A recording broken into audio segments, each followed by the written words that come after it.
TMS Tire and Auto is a proud sponsor of the Menomonie Mustangs. Family owned since 1978, TMS Tire and Auto has 5 locations in Baldwin, Boyceville, Hudson, New Richmond, and Menomonie, and can serve all your automotive needs.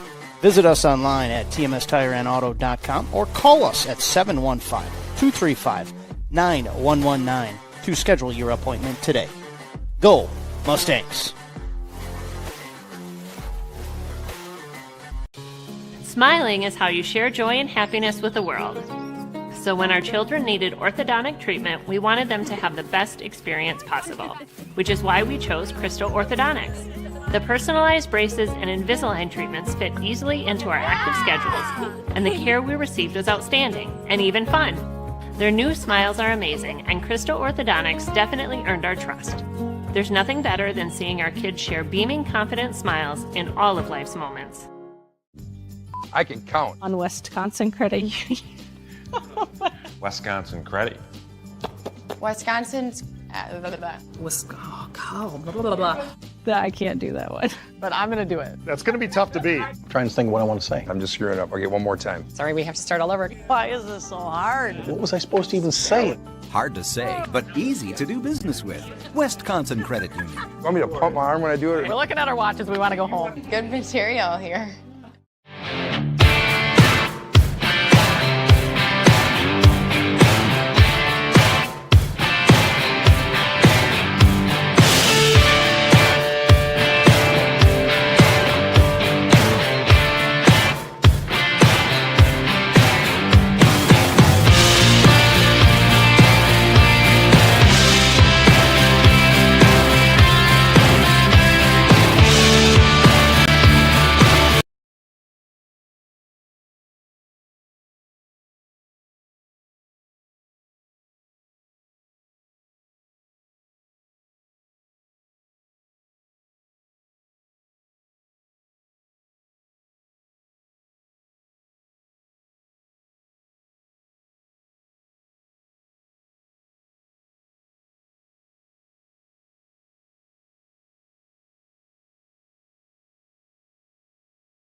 TMS Tire and Auto is a proud sponsor of the Menomonie Mustangs. Family owned since 1978, TMS Tire and Auto has 5 locations in Baldwin, Boyceville, Hudson, New Richmond, and Menomonie, and can serve all your automotive needs. Visit us online at tmstireandauto.com or call us at 715-235-9119 to schedule your appointment today. Go Mustangs!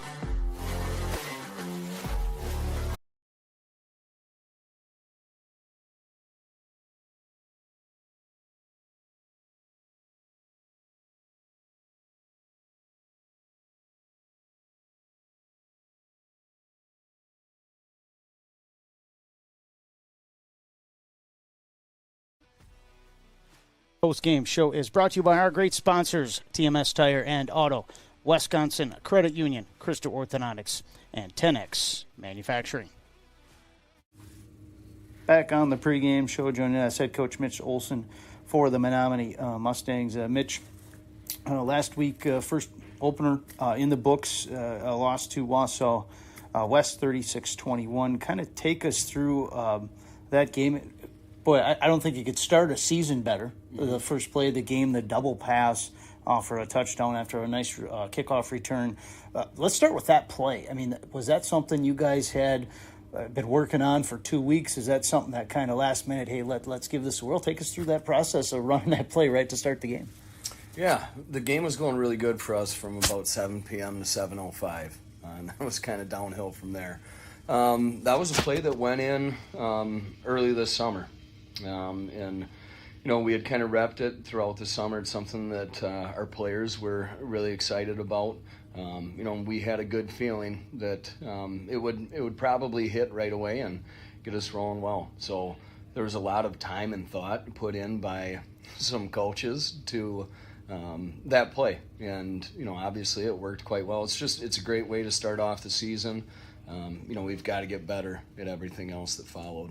Yeah, we talked about Waldvogel, the guy last week in the pregame show, kind of the guy to watch, and we saw it on the field. He was a challenge, a big reason Wausau West got the victory.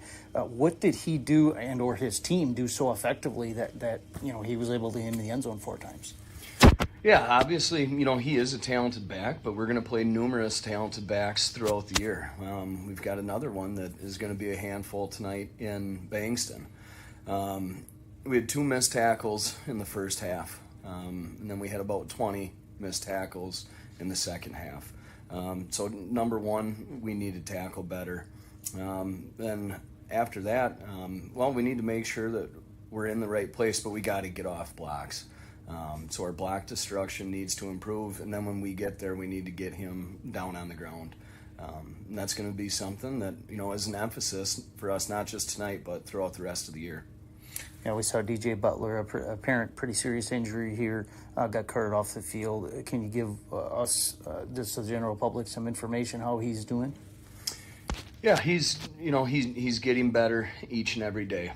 Can't go too far into it, but he's progressing, and he's just a guy. I think a lot of people know just how highly not the players on our team think of him, but everyone inside this school and this community too.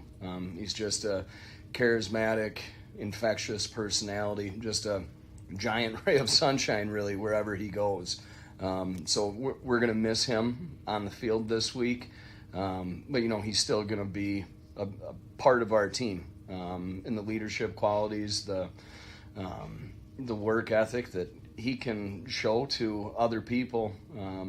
Those are all things about DJ Butler, the person, that are still going to have an impact on us.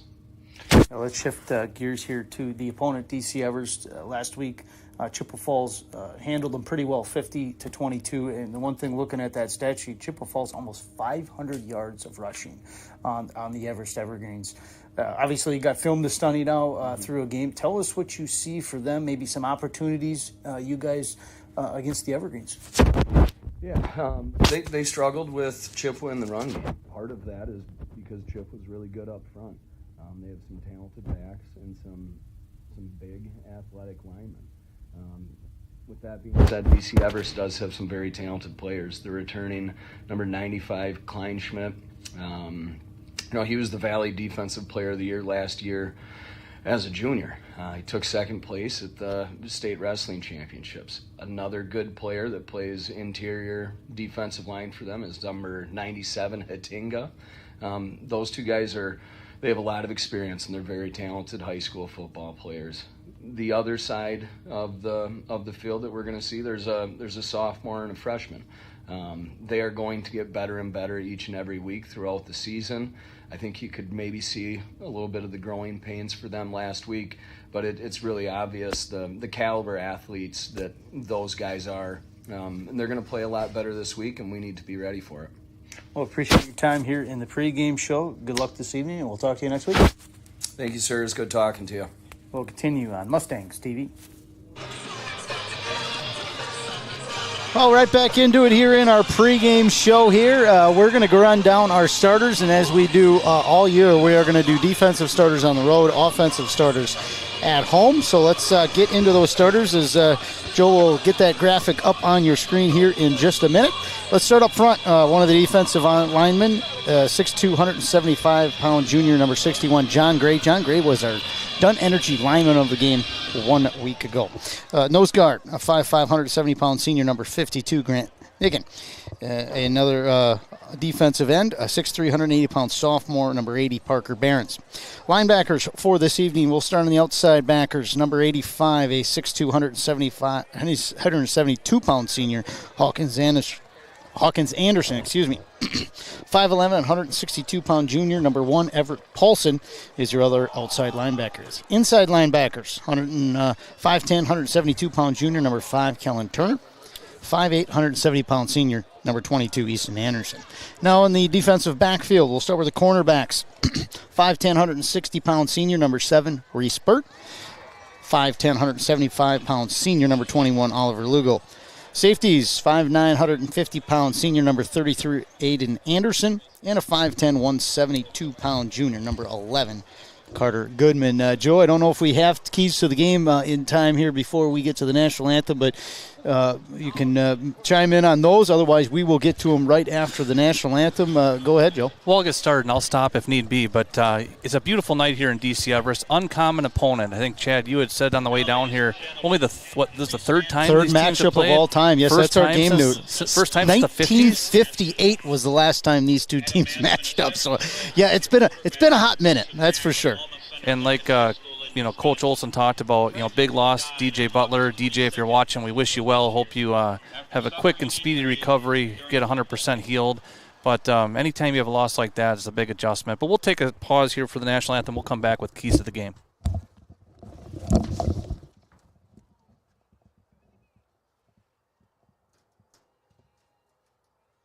Thank you very much. And now to honor America and those defending our freedom. We ask those who are able to keep standing, remove your cap, place your hand over your heart for the singing of the Star Spangled Banner, performed by the DC Everest Senior High Marching Band.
Well, I'll get some times to get over our keys to the game. Again, DC Everest hosting your Mustangs here this evening. And Joe, let's run down kind of the keys to the game here on this beautiful, we've never been here before as far as the football field. A very nice complex here. Run down your keys to the game here for the Mustangs. Well, I already mentioned, missing DJ Butler, but, Coach Olson made it very clear at the beginning of the season, not having big size is not an excuse. And we saw last week, Wausau West, had more size than the Mustangs. There's no doubt that tonight DC Everest has more size. But what really comes it down then is, can the guys play with that physical presence, with that passion, with the quickness, and then can they sustain it? Also, from a number standpoint, the coaches are going to have to make an adjustment. And the Mustangs really had some difficult times in the second half against Wausau West last week. They kept getting outflanked, and then also when they tried to hit the flank, then Wausau West would run misdirection, and guys were overrunning the play. So good, solid defense, getting guys hats to the ball, but then also breaking down when you're in position to make the play.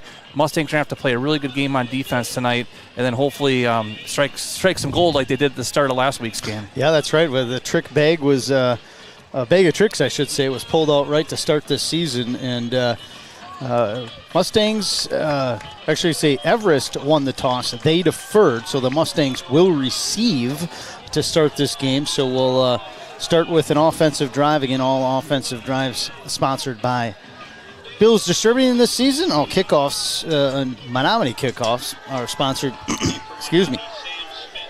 by Chippewa Valley Energy. And Chad, we got a really cool angle tonight. Yes. Eric's on the camera, and we're on the visitor's side. Real low set of bleachers. They got a little coffee table, or a card table, I should say, out here for us. This is kind of fun. It's kind of like doing a game from the bleachers in Wrigley Field. Yeah, I'm not a Cubs fan, but I feel like I'm in Wrigley right now. Smith and Asher back. They'll take a bounce. Smith will get it at about the 15. He'll scamper past the 30, falls ahead near the 35. Very good return there. We saw Menomonie special teams, at least to start the game last week, very good. Had a bad snap, gave a safety to Wausau West, and kind of something I'm sure they worked on here in this week of practice is kind of improving on the special teams the second half of last week. Yeah, Chad, and if you could help me with the down and distance, I'll do my best to keep that up. Yeah, 1st and 10. We unfortunately, with our positioning, we don't have the capability to use our score bot, so Joe's going to do the best to keep up time down and distance. Score, obviously, as well, but I will be announcing it as well here on the broadcast throughout the game. Power eye to the right to start. Pitch to Smith. He's going to try to get the edge. DC Everest, a great job of stringing it out, and Smith is going to lose about 5 to start. That was the same formation the Mustangs came out with last week, except last week they then shifted into twins and they ran the double pass. So it was a nice compliment. I'm sure DC Everest was ready for the trick play, but just not able to get outside. Yeah, so 2nd and long here, 16 officially on your scoreboard here at Stephen Hagen Field at Steam Stadium. Power look again here for the Mustangs. Smith the tailback. And Smith will take a counter left side. He'll put a foot in the turf. He's got room to run. 50 past midfield. He's got one guy to beat. The 20, it'll be tripped up. A big gainer for Smith. We saw 1 carry last week for Smith for 85 yards. Now he's got 2 in this game for about 65. It's our Mike Shell Insurance replay. What a beautiful run there by Smith. Boy, I'll tell you, he found a hole and he exposed it immediately, did Smith. And great blocking up front. Excellent job by the Mustangs offensive line creating that space. So the Wozniak Heike red zone now for Menomonie. Only ran 1 play in the Wozniak Heike red zone last week. Schuler Insurance first down as well. Up the middle on these kind of dive play is going to be Carter Goodman. And he'll push forward to about split the difference. We'll say 2nd and 5. And that's going to be interesting to see what the Mustangs do. They have to replace the carries that DJ Butler usually takes. And, so far we saw a real nice run by Smith, and now Carter Goodman gets a carry. I think you're going to see Aaron Howard run from the quarterback position as well. So 2nd and 4 here for the Mustangs. Roll out here, Howard, nowhere to go. He's going to throw it away wisely. As soon as he bootlegged out, he had DC Everest Evergreens right in front of him, really nowhere to go, and he'll save the yardage and lose the down. 3rd and 4 upcoming. Yeah, smart move there by Aaron. You can tell that he's a senior, that he's returning after playing, several games last year. And, yeah, you can't take a sack there. You can't go backwards. Mustangs are in 4-down territory right now if they don't want to kick. Yep. Yeah, this is you try to – if you don't get the first down, get darn close, and probably going to go for it on 4th. Power eye look again. Smith, the tailback. It'll be up the middle here to Goodman on the trap, and with the push, it's going to be close. I think he's got a Schuler Insurance first down. He does. It'll be 1st and goal at the 6 for the Mustangs. Great job by Goodman in that offensive line to move the pile, and that allowed Goodman to pick up that Schuler Insurance first down. Well, and they're in the red zone, Chad. I don't think we said that hardly at all last week. Well, there was not a lot of time in the Wasnikaiki red zone last week. They've already ran 5 plays inside it this week, and right up the middle, and that's going to be close to a touchdown. No mark yet. They're going to say down. Couldn't quite see who had that carry. I think it was Goodman. It was Goodman on the short yardage carry.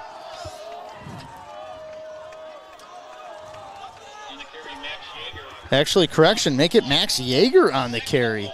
Didn't even see him out there. Really? I thought that was Goodman. Yeah, I thought it was Goodman, too. They announced Yeager on the field, but that might have been a mistake by the PA man. I don't think that was right. So 2nd and goal from the 1 here. Got to get it in here, boys. It'll be Goodman trying to dive over the pile. Still no signal either side. He's going to come up short. So it'll be 3rd and goal from the half-yard line. Mustangs a great opening drive. Again, all drives this season sponsored by Bill's Distributing. Smith with the big 60-plus yard gain on this drive that set up the Mustangs here in the red zone.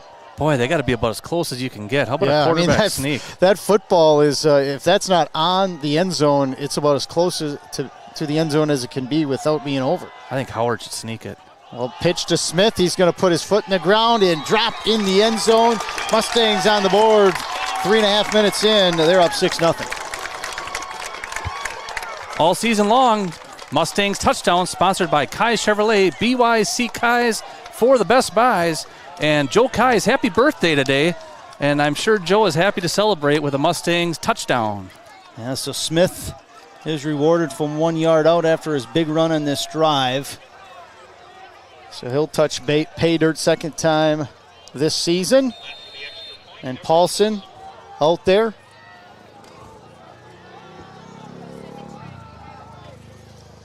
To try to make it 7. Good snap, hold down. Swing of the right leg, and Paulson will make it 7-0 here at Mustangs. Do we have, our made field goal and PAT every time this season, sponsored by Old National Bank, brought to you by your friends at Old National Bank. So 7-0, Mustangs take the lead. We'll take 30 seconds. Be back right after this. Mustangs TV. We really care about our customers, and we are one of a company that just has a lot of compassion. A customer had fallen into a scam of a hacker, and we were able to have a technician pull them aside, talk with them about the experience that happened. Saw a customer come in that was very heartbroken, that left with a huge weight lifted off their shoulders. Taking the time to really listen to your customer's needs. And we give you that face-to-face aspect as well, which I think puts us ahead of some other companies. We just want them to know that they matter to us and that we want to be able to help them with all of their communication needs.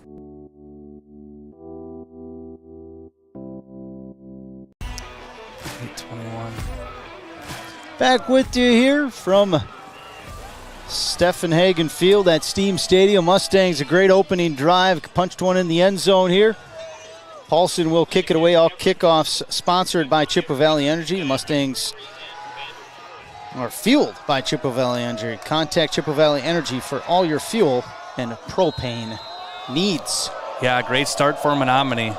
After going backwards on the first play, boys just kept going. Duran and McCrary back to receive. It's going to be Duran. He'll take it at about the 6. Off the right side and just past the 20 to the 25. Correction, make that Truax with the return. And Chad, here's that Mike's Insurance replay of the touchdown. After a couple shots up the middle, just a little bit of a toss on the left side and into the end zone, touchdown Mustangs. Hey, we talked about with head coach Mitch Olson in that pregame interview. I mean, Chippewa, they almost had 500 yards on the ground last week against Everest. And you saw Menomonie on that first drive, 0 yards through the air. All the yards came on the ground on that last drive to punch it in. Shotgun look here. Quarterback, Rhodey. Oh, the lefty will throw it up, and it's going to be caught. A big gainer by Durand into the Mustangs territory. That's about a 50-yarder. You know, that's a nice throw, but Reese Burt was in a good position. He stopped running. He watched the ball and wanted to make a play on it. You can tell, again, we have some of these guys who haven't had a lot of varsity experience. If Reese keeps running there, he at least knocks it down, maybe even intercepts it. Yeah, we'll see Everest run this, pistol offset shotgun pretty much the whole game. Running back there, Bankston will bounce it for a good gainer on first down. Taken down at the 35. We see Aaron Howard in there on defense as well, and we didn't have him in the starting lineup as the quarterback. It looks like he might see some time here. We had Everett Paulson as the other linebacker. He is out there on that far side, but Howard now is playing safety. Yeah, well, Kellen Lehman had to come out. He injured himself last week. I think he's going to be out for a while, unfortunately. Rhodey rolls to his right. He'll draw a little screen, or I should say a crossing pattern, and catching that one is Durand, and he will almost get to the end zone. He steps out of bounds at about the 5, and Everest opposite of Menomonie moving the ball through the air mostly on this drive, where Menomonie moved it on the ground on their opener. Yeah, you see the left-handed quarterback kind of rolling right, and it looks so awkward. You think you're in a good spot, but a nice crossing pattern coming back across the other way, and really created some space there, the receiver did, and a nice play there by DC Everest. Not enough pressure on the quarterback. Rhodey was 20 of 32 for 272 yards, a touchdown and a pick last week against Chi High. They do throw the ball a lot, Everest, way more than run the ball, so a little different look here than the Mustangs saw a week ago, and great job Beautiful. There. In on the play, number 5, Kellen Turner for the TFL.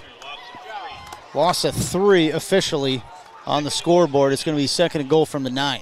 Let's take a look at that Mike's Insurance replay. Way to shoot through there. 6.5 here to go in this first quarter. This has been all offense so far. Both teams, big chunk plays. Both teams ran plays in the end zone, or ran plays in the red zone, I should say. Be a Rhodey on the designed quarterback draw. He's going to break a tackle, pop in the end zone, and that's how Everest dents the scoreboard to begin 9 yards out from Rhodey's legs. Well, good effort there by the defense, and they're going to have to make some adjustments. Everest showing that they can move the ball through the air and on the ground, but a lot of time left in this one. Good effort there by the defense. One big play really made the difference. Yeah, that big play on the long pass play to Durand. Picked up about 40 and change on that one. And set to do the PAT here. Well, actually, they still got Rhodey out there at the moment. But they do have the kicking block out there, so they will get into that position. And Wes Polly will be the kicker for the Evergreens. If you're just tuning in, this matchup, not one we see often. Everest and Menomonie, just the third matchup of all time as we have a whistle here before the snap. We look at the all-time series record here. Menomonie has played DC Everest twice in their entire existence. They are 2-0. The 2 times they matched up was September 17th, 1954 and October 17th, 1958. So this matchup, very uncommon in the history of Menomonie football. And well, procedure penalty there on the extra point attempt. Sometimes that 5 yards can make a big difference. So Polly will try it again. Got a practice kick on that last one. Snap there it high, is. and that's going to be fumbled by the Evergreens. They jump on it, and the PAT no good. So the Mustangs lead 7-6. Let's take a break. We'll be back right after this on. For a team approach to managing your finances with over 70 years of experience and 12 locations, Dairy State Bank has built a reputation for helpful customer service and support. While our service ethic is old-fashioned, our products and services are not. We offer a full range of loan programs as well as online banking, mobile deposit, and transaction alerts to fit your busy lifestyle. Dairy State Bank, banking on relationships, member FDIC, and equal housing lender.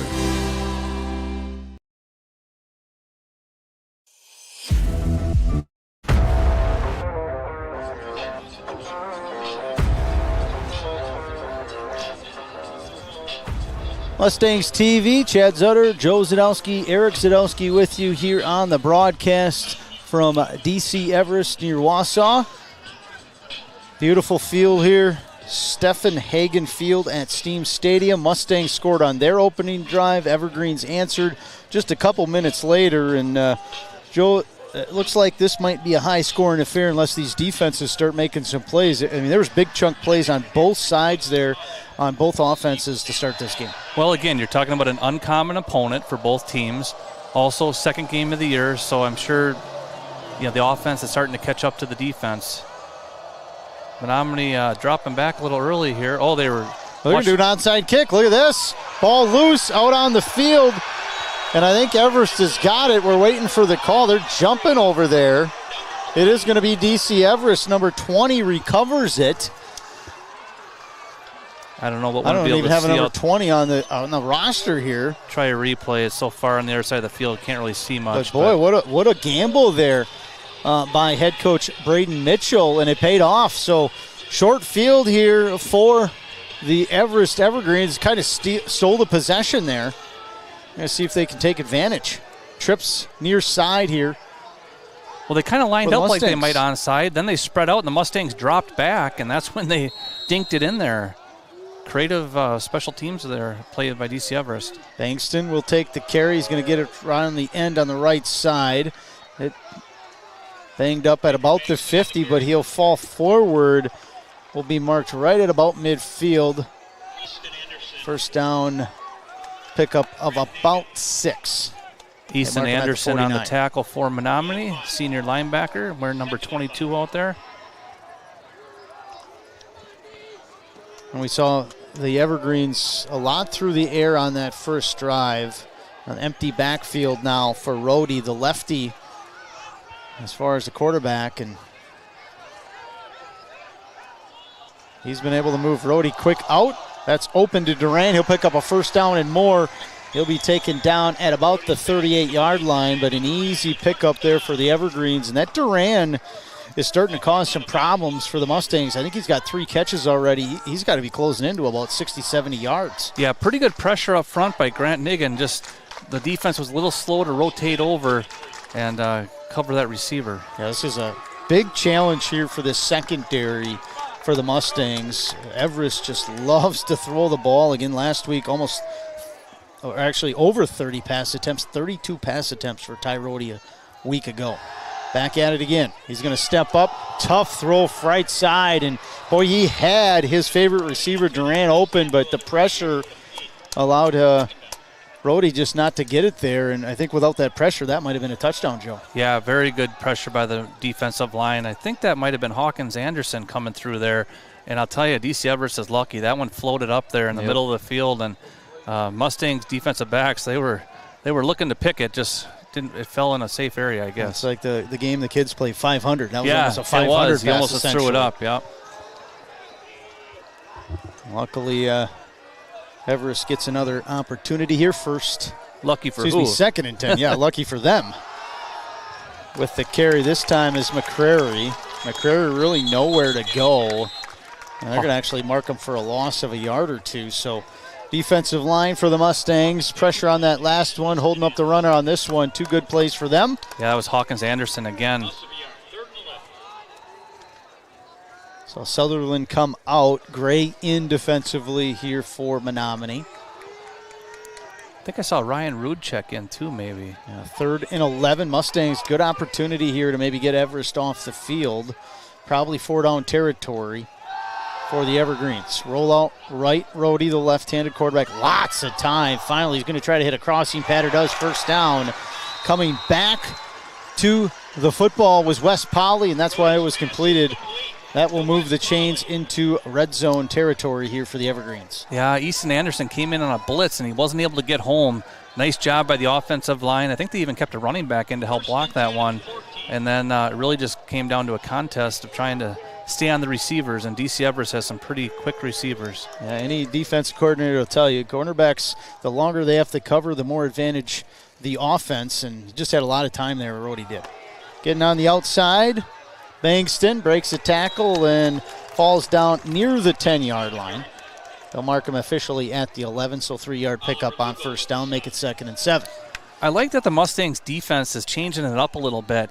You know, after they had DC Everest had some completed passes, the Mustangs, they've brought some blitzes, they've changed some pressure, and instead of just, doing the same thing over and getting beat, they're trying to make an adjustment. I like that. Where's Gala into the game here defensively for Menomonie on that defensive line? Rhodey will shift some players here to the left. Now McCrary will go to Rhodey's left. It'll be a quick pitch to McCrary. He cuts it up. Nice job. And a great job in on that. I believe, who was that? Aiden Anderson. Aiden Anderson, yeah, number 33. Come up as the safety. Nice play there. Real sure tackle by Aiden Anderson. Good work.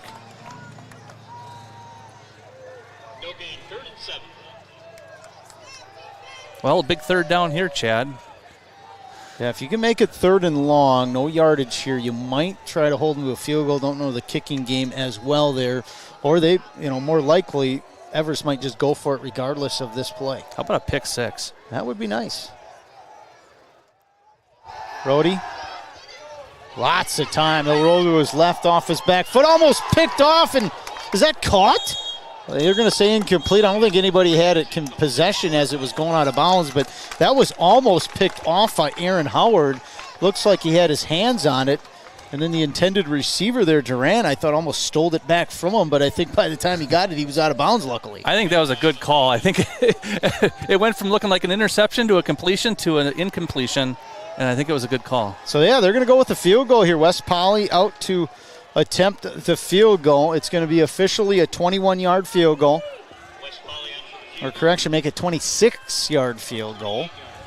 28 yards. I was getting there, Joe. Go. Eventually I'll get there. 28-yard field goal here, West Poly on the attempt.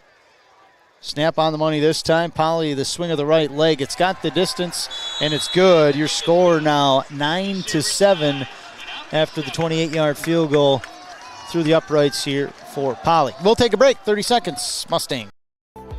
We've been able to build out the areas, the rural areas around Menomonie. Most of those places are spots that have little to no access to high-speed internet. Pretty much all of those phone calls, the people are ecstatic and so excited to be able to finally get fiber optics. It's really great that we were able to serve the folks in the rural that probably thought they would never get good internet service. We put the fiber in the ground. That's gives them the connection, but it's also the support we provide. It's the services we provide over that fiber.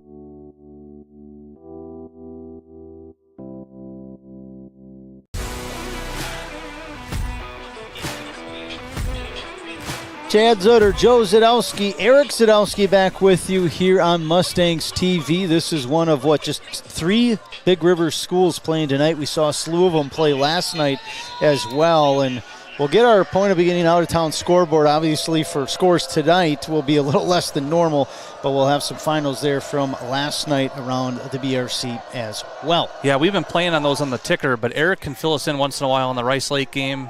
What was the other one? River Falls, River Falls on the mark as well. Liam Asher will return it there past the 25, ball on the turf, but I'm pretty sure he was down. Yeah, still no whistle. There's the white hat. They're going to say Asher was down. This drive and all drives this season sponsored by Bill's Distributing. Yeah, Liam's got to tuck that ball in. He was kind of holding it out there. What do they say, like a loaf of bread? Ooh. Break for the Mustangs. Well, Mustangs just second possession.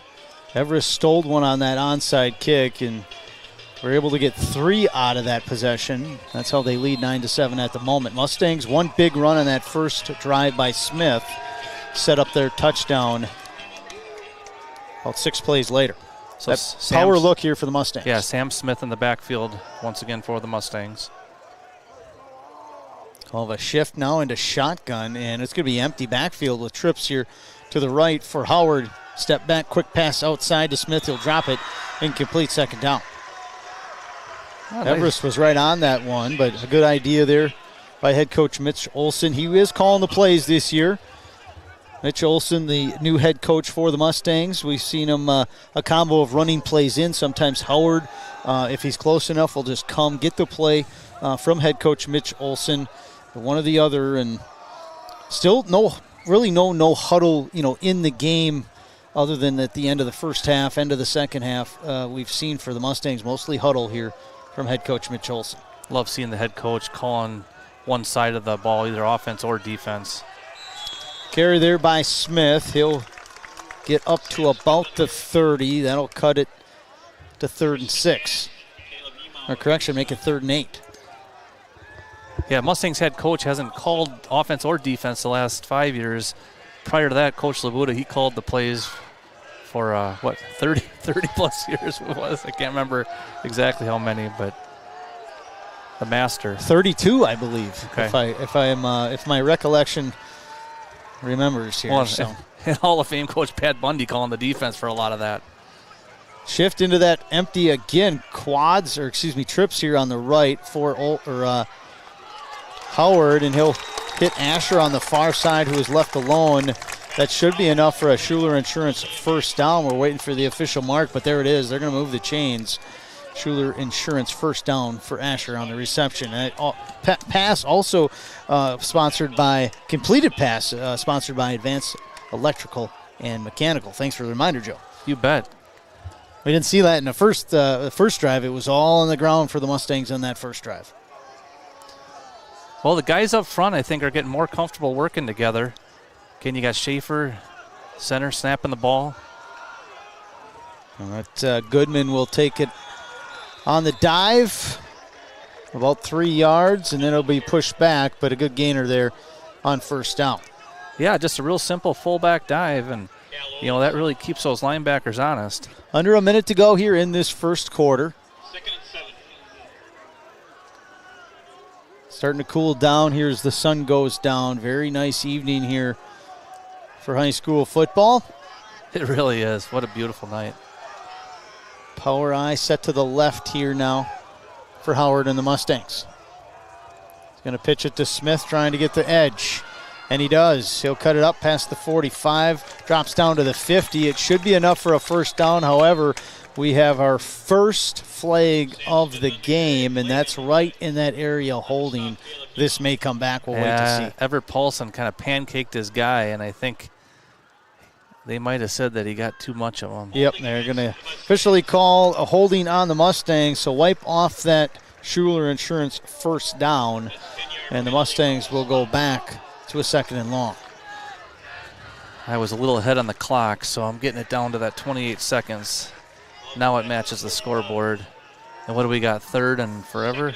2nd and 14 after the penalty. That's right, 2nd down. And Mustangs, they can choose to just let this run out, or they can run one more play here in this first quarter. Might be something in the shotgun here for Howard. Pick up some yardage. 6 seconds left. They'll snap it. Howard over to Asher. Just kind of a lob up to him. One-handed catch. Did he haul that in? No, they're saying it hit the ground. Yeah, incomplete. Boy, Asher went up with one hand, almost hauled that in. The incompletion will end the first quarter. We'll come into the second. It'll be 3rd and 14 for the Mustangs. We'll be back. Mustangs TV.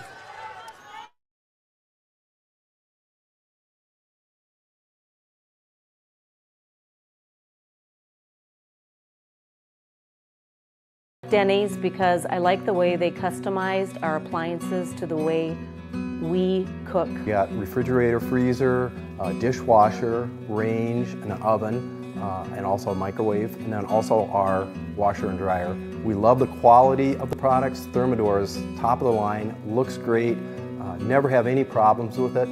My favorite appliance that we got was my beer refrigerator. Keeps it really cold, and I like that a lot. We love Denny's.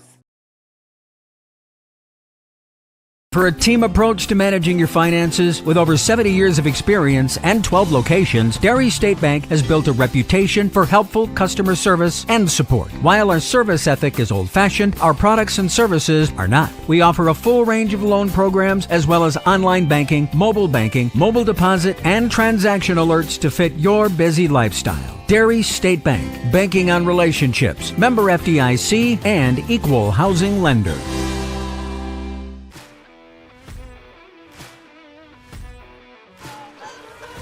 Back with you here on Mustangs TV.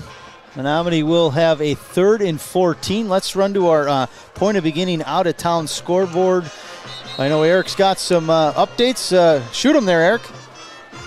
River Falls is leading Marshfield 6-0, and Rice Lake is still tied 0-0. With Wausau West? Yep, Wausau West. 3rd and 14.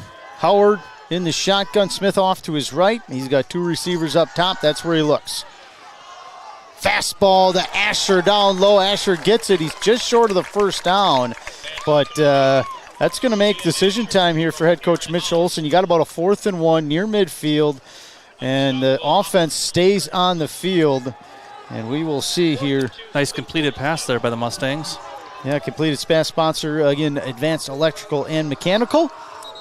So it is going to be 4th down, huh? And we'll have a stoppage here by the White Hat. Again, officials here tonight, John Check, Brian Kellenhofer, Rick Hansen, Kevin Johnson, Todd Weidman, and they're going to get together here. That spot, I thought it was about 4th and 1. 4th and 1, but it looks like 4th and 2 from that spot. It's at least a yard short. Yep, there it is. That's the White Hat kind of called and said, hey, I don't think that's the right spot. And sure enough, it's much more manageable there than it was where it was before. And we'll see. Carter Goodman, is he going to try to pick it up? I don't know. Smith in the backfield? Menomonie didn't have a lot of luck going up the middle down on the goal line. Try to draw Everest off sides as well. That appears to what Howard is doing at the moment, but he will bark out the signal, and Goodman will get it. It's going to be close. He's got it. Just past midfield. The pile kept moving in the Mustangs' favor. They're going to mark him for actually a 3-yard gain, so he got plenty in Everest territory. What great determination by the offensive line. Also Goodman. I mean, these guys are all of a sudden having some different roles, and you know, they know it's all on the line, and they're giving it everything they got. Kai, Shackleton, Schaefer, Sutherland, Gunderson, your offensive line up front. And I would say right now they're controlling the line of scrimmage. Able to run the ball very effectively are the Mustangs. It's going to be Smith. Off tackle, left side. He'll be taken down near the line of scrimmage. Maybe a yard gain at the most. Will Hocker on the tackle here for the Evergreens.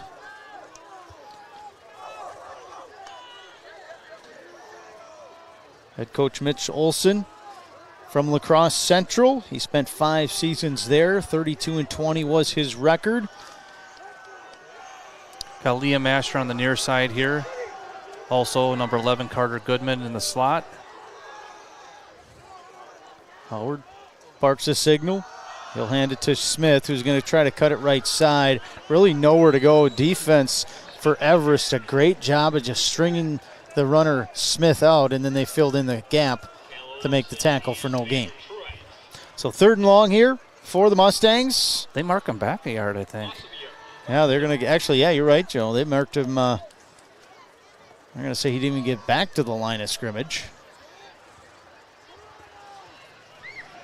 Haven't seen any trickery yet tonight from the Mustangs. We saw it to start the season. First play of the game last week. Howard in the shotgun. Play action.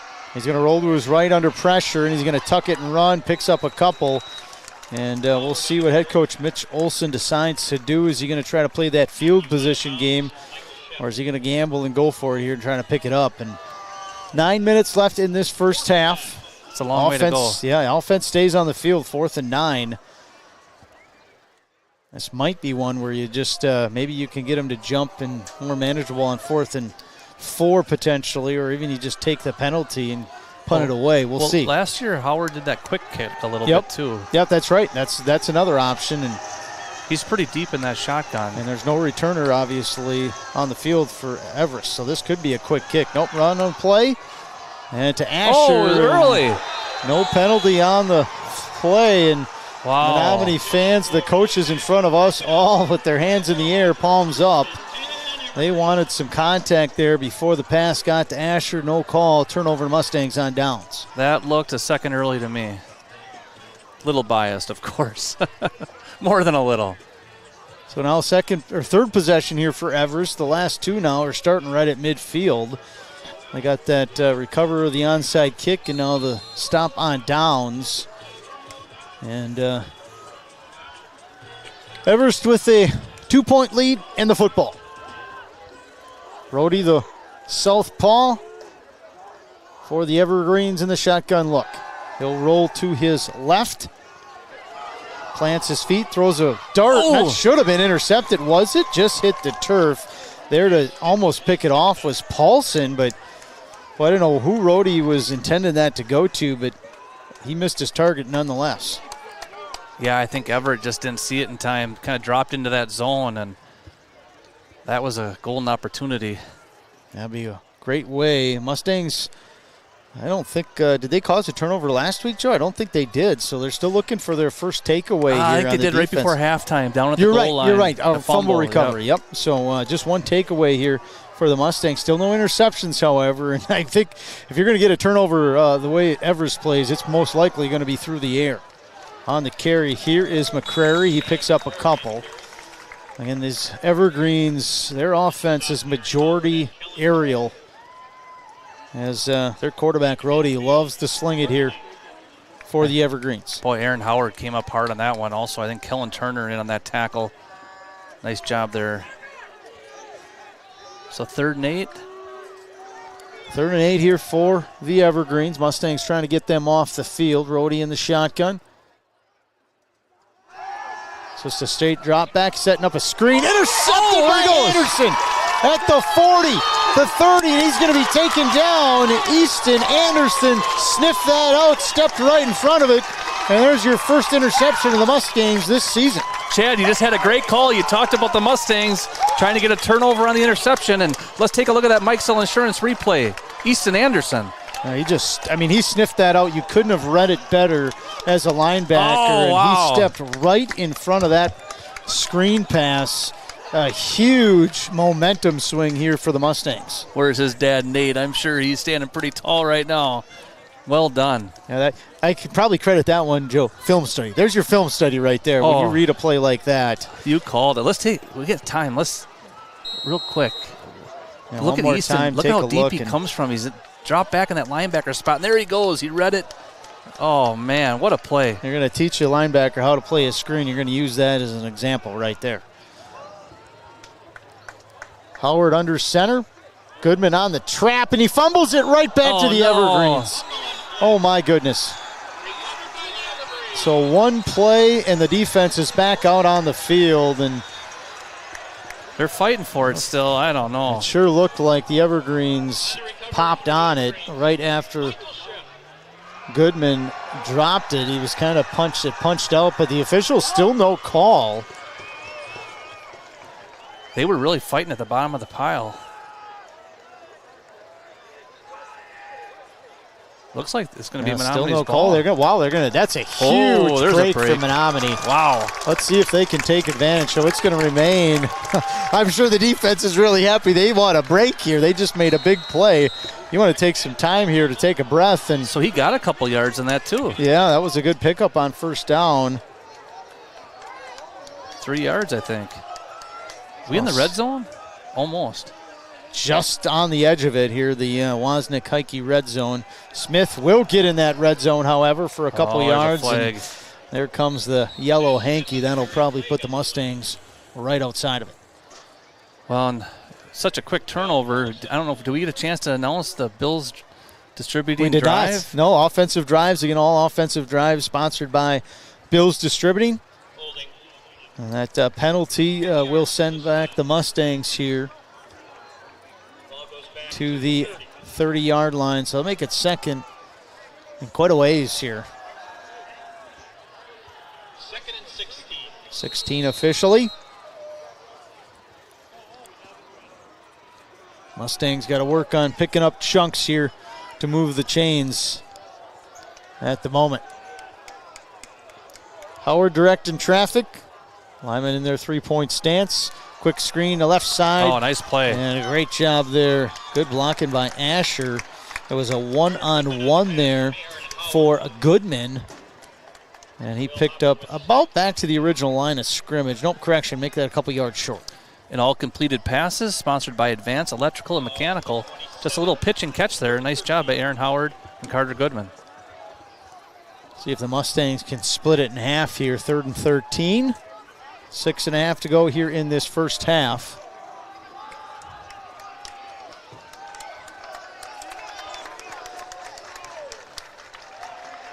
And a tight game here since both teams scored on their opening drives. We've seen just one field goal. High pass up to Asher, kind of a jump ball. He'll go up and get it, and a penalty on the play. They're going to say a catch, and I'm guessing that's going to be defensive pass interference as well. I think they're going to call offensive interference. Oh, we're going to find out here. Liam kind of tossed this guy out of the way, I think. I don't know. He's clapping, though. I think that's a jump ball. You let him play, but we'll see. I do have the replay. Yeah, they do call it on the defense. It was defensive pass interference. Was it? They'll wipe it off the board. That's a Schuler Insurance first down. And the Mustangs now at the 5-yard line in that Wozniak Heike red zone. Looking to touch pay dirt here for the second time tonight and retake the lead. Mike's Insurance replay. Looks like it was a good call. Under 6 to go.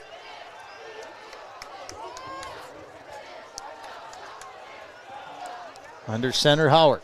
He'll pitch it to Smith. Smith trying to get the edge. He's got a guy to beat around the corner, short to about the 2 or 3 yard line. That was a lot of turf to run to get around those evergreens. They did a good job of stringing it out just a couple yards. Not a big student section tonight, but they're having a good time over there. Doing a good job cheering on the Mustangs. The Mustangs now on the left hash here. Marked at the 4.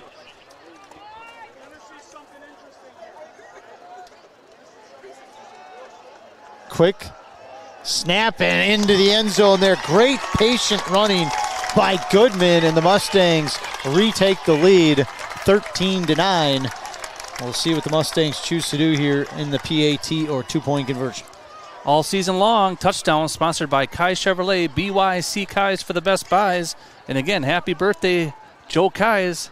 Celebrate with a Mustangs touchdown. So Goodman, he'll touch the end zone for the first time this season. And it looks like the offense is going to stay on the field, so the Mustangs elect to go for 2 here.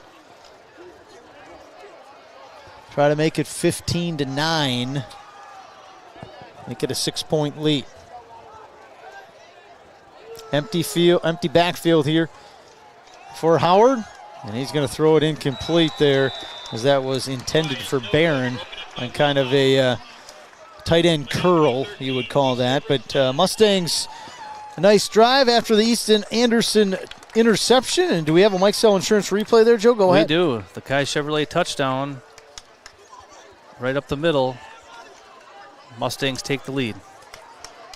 Well, we'll have our 30-second break, and we'll be back right after. We really care about our customers, and we are one of a company that just has a lot of compassion. A customer had fallen to a scam of a hacker, and we were able to have a technician pull them aside, talk with them about the experience that happened. I saw a customer come in that was very heartbroken, that left with a huge weight lifted off their shoulders. Taking the time to really listen to your customers' needs. And we give you that face-to-face aspect as well, which I think puts us ahead of some other companies. We just want them to know that they matter to us and that we want to be able to help them with all of their communication needs.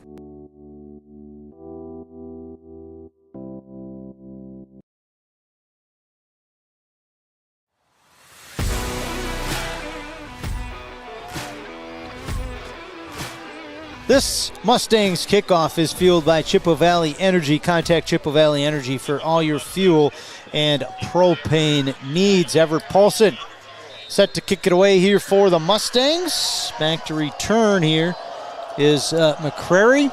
Hey, Chad, as long as we have a second, I'd like to give a shout out to the Menomonie Mustangs varsity volleyball team. Team meal cheering on tonight from the Hasse household. Glad you're watching, girls. So on the return there, Truax. He'll get past the 20, falls down about the 23, or excuse me, the 28. That's where the Evergreens will take over. And big defensive play, Easton Anderson on the last time the Mustangs on the field.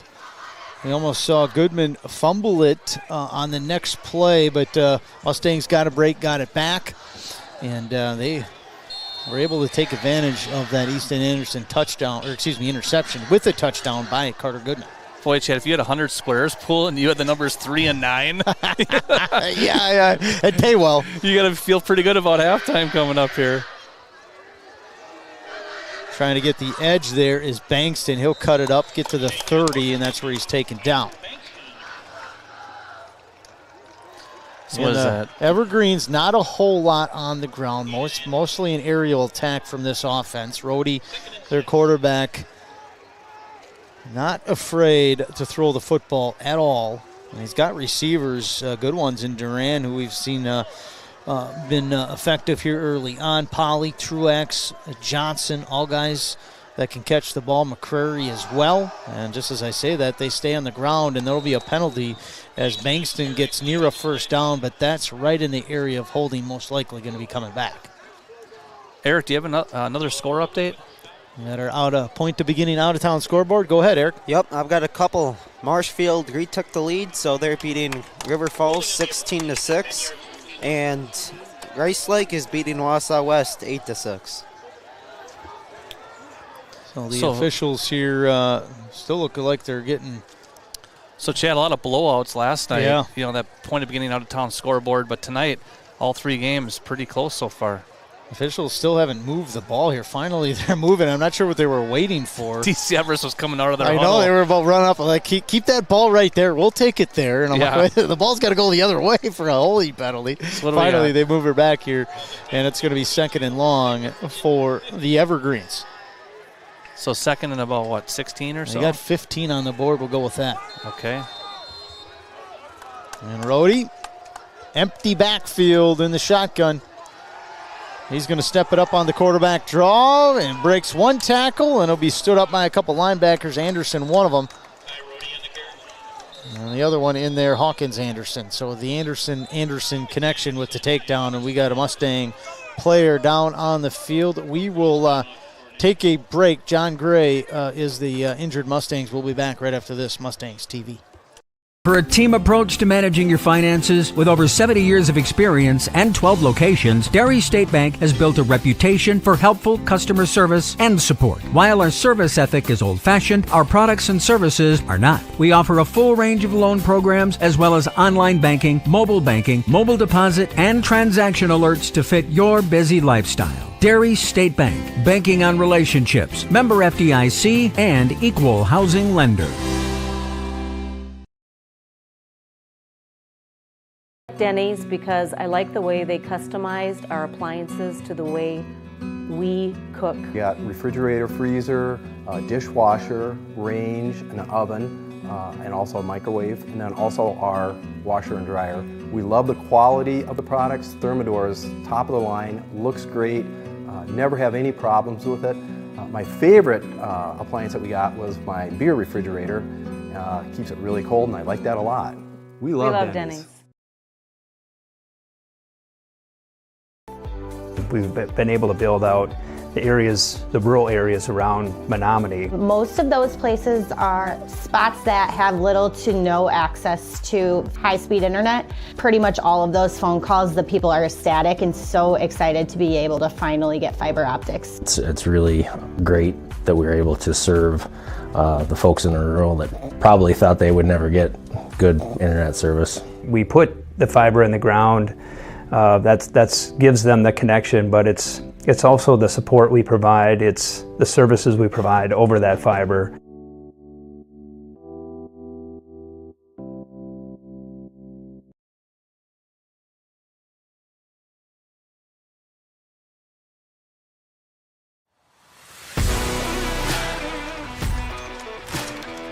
Back with you here, Mustangs TV. John Gray at least able to put weight on that leg. It looks like a left leg injury there for John Gray, but he is at least able to put a little bit of weight. Well, just as I say that, no, he's not going to put any more weight on that one. He's going to get some assistance off the field. And he got a little banged up at the end of last week's game. And now he's walking better. Yeah, our Dunn Energy lineman of the game last week was John Gray, as you see him walk off the field there. So big third down here for the Mustangs. I got to update the scoreboard here. 3rd and 10, huh? And we'll see Sutherland replace Gray there on that defensive line. Rhodey, shotgun look as usual. Straight drop back. He's going to roll out to his left. Quick pass. That's going to be way short of the first down. Great job of tackling immediately was Hawkins Anderson after the receiver for Everest caught that one. And they're going to put Everest most likely in a punting situation here, but I see the offense down on the field. It's 4th and 7.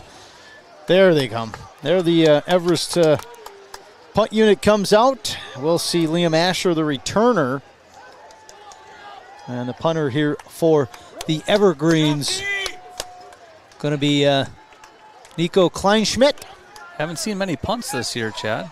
We haven't seen a punt yet in this game. That's right. Kleinschmidt will be the first one to boot it this way on a 4th and 7. And I got to think they're going to be close to a delay a game. Yeah, Menomonie is going to take a timeout. I think Menomonie's short a guy. Yeah, they're having some. Being this close, Joe, we can hear a lot of stuff that we don't normally hear. Fun, it's almost like sitting courtside for the basketball game. So, yeah, we heard those coaches. You're right. I think they were short a player. We'll take a break here. Actually, we'll keep it here. Do you mind let's if we keep it here? I think you're right, Joe. I think they were one short. But go ahead, Joe. Well, yeah, I already mentioned the shout-out to the volleyball team. Great to hear that they're getting together. I also want to give a shout-out to the girls swim and dive team. We were actually here over in this part of the state last night. The Menomonie girls swim and dive team competed at Wausau East in a dual meet, and the girls did a really nice job. And they actually had a meet the previous weekend, the previous Saturday at home, the Menomonie Relays. And I know there's all sorts of other activities getting started. The girls golf team, I saw Coach Hastings at the high school the other day. They're already like halfway through their season. So just so much great stuff going on. The soccer team got a win the other day, and looks like we're about ready for some more action right here at DC Everest. Kleinschmidt will punt it away here. Asher will return for the Mustangs. Kleinschmidt runs to his right. He's going to tuck it and run, try to pick up the first down. The fake works for the for the Evergreens, and they keep the football. Wow, he's a big boy. That is Kleinschmidt is 6'1", 215, and boy, at that size, he sure can move. He got the edge. I think that was a planned fake. It looked like, you see those punters sometimes, they'll run to their right a little bit and then punt it. That's what it looked like initially, but he tucked it and ran after it looked like he was going to punt it. And I think you're right, Joe. I think that might have been a design fake, and if it wasn't, he gambled and it paid off. That's unfortunate. That's 2 possessions now. The Evergreens have stolen, one on an onside kick and now on a fake punt. Yep. Pretty hard to overcome that. Mustangs still leading, though, 13-9. Rhodey right over top there, completed, and a big play here for first down. Duran catches that one into Mustangs territory. Boy, that's so hard on the defense. You get that big stop, get him in punting position, and then somehow they got to get that energy back. They've been doing such a good job here tonight. Now Mustangs looking for another stop here. Did it once already. Put the Everest Evergreens in a punt formation. Pistol look this time. And Chad, DC Everest will get the ball coming out of halftime, That's too. right. Yep. It's going to be Bankston off to the left side, and nice run for him. That'll move the chains as well. And boy, since that fake punt pickup, 2 first downs here for the Evergreens, and at the 28-yard line, they're moving the ball. I just had to update the timeouts. I know Menomonie took one. I don't think DC Everest has taken one yet. They have not. Menomonie might want to take another one here just to give the defense a little bit of a reset. Brody shotgun offset to his right. Bankston. And Bankston, nope, Brody will take it on the carry straight up the middle. He'll pick up half of what he needs, 2nd and about 4. Boy, Chad, you don't like seeing your quarterback leave their feet when they're running the ball up the middle. Kind of leaving yourself exposed there. Everest starting to move the ball on the ground a little bit. We haven't seen them do that this game. It's mostly been through the air, but last couple plays, they've picked up about 16 yards on the ground. McCrary now offset to the right of Rhodey. And this time it'll be McCrary. Off tackle left side, just short of the first down. And on the tackle here for the Mustangs, Hawkins Anderson, Easton Anderson, also Howard, Turner, a whole pile of guys there filling the hole. My clock is about 20 seconds off or so. Now it's under a minute to go now, 58 seconds and ticking here for the Evergreens in this first half, and they still got timeouts left. They're not using them yet. Fumble. Ball on the ground. Luckily picked up by McCrary, and we still don't have a timeout here by Everest. 38 seconds left. There it is, and they finally take one with 37. I'm surprised it took that long, but they will burn one there. Head coach for the Evergreens, Braden Mitchell. We'll take a break here. Mustangs TV be back after this. For a team approach to managing your finances with over 70 years of experience and 12 locations, Dairy State Bank has built a reputation for helpful customer service and support. While our service ethic is old-fashioned, our products and services are not. We offer a full range of loan programs as well as online banking, mobile deposit, and transaction alerts to fit your busy lifestyle. Dairy State Bank, banking on relationships, member FDIC, and equal housing lender.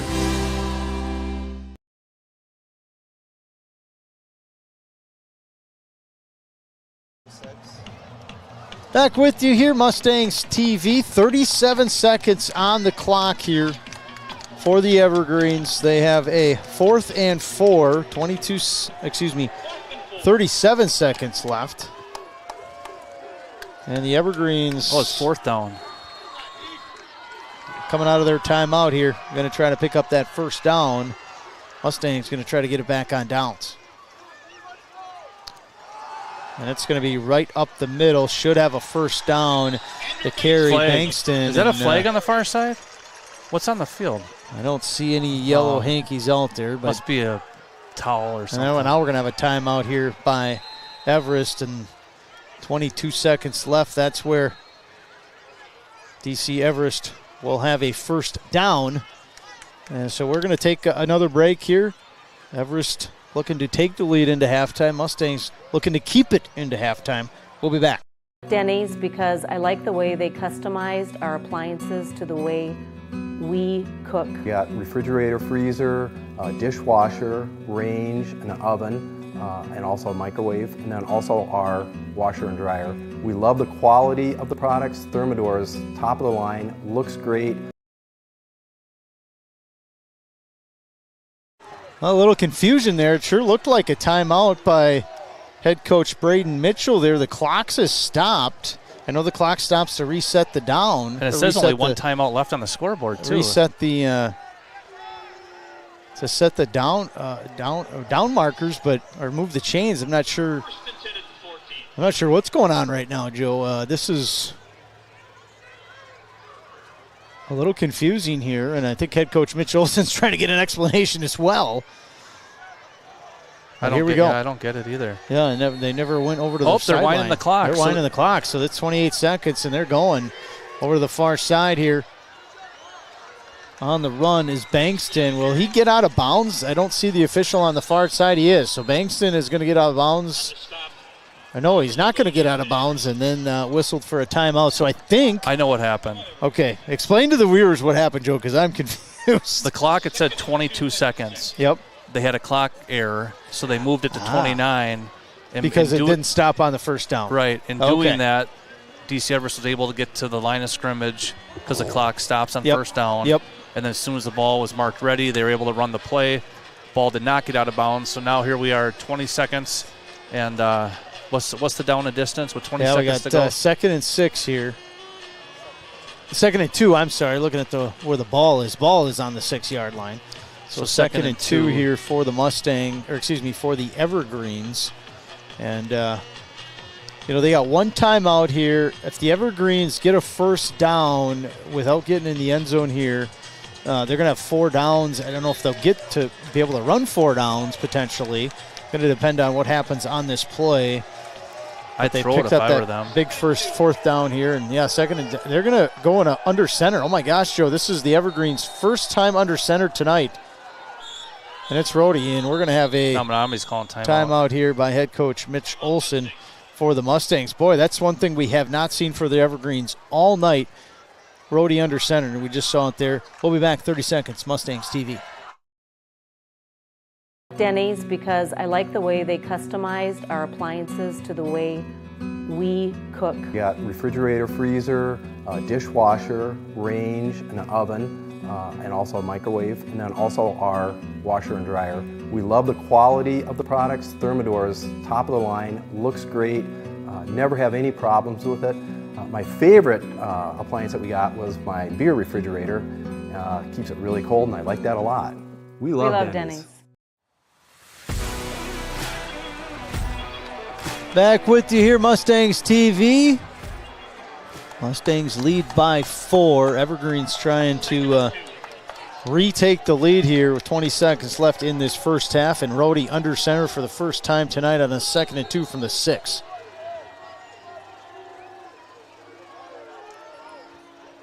Going to be a naked bootleg. He's got nowhere to go. He's just got to throw it up. That's going to be intercepted by Reese Burt.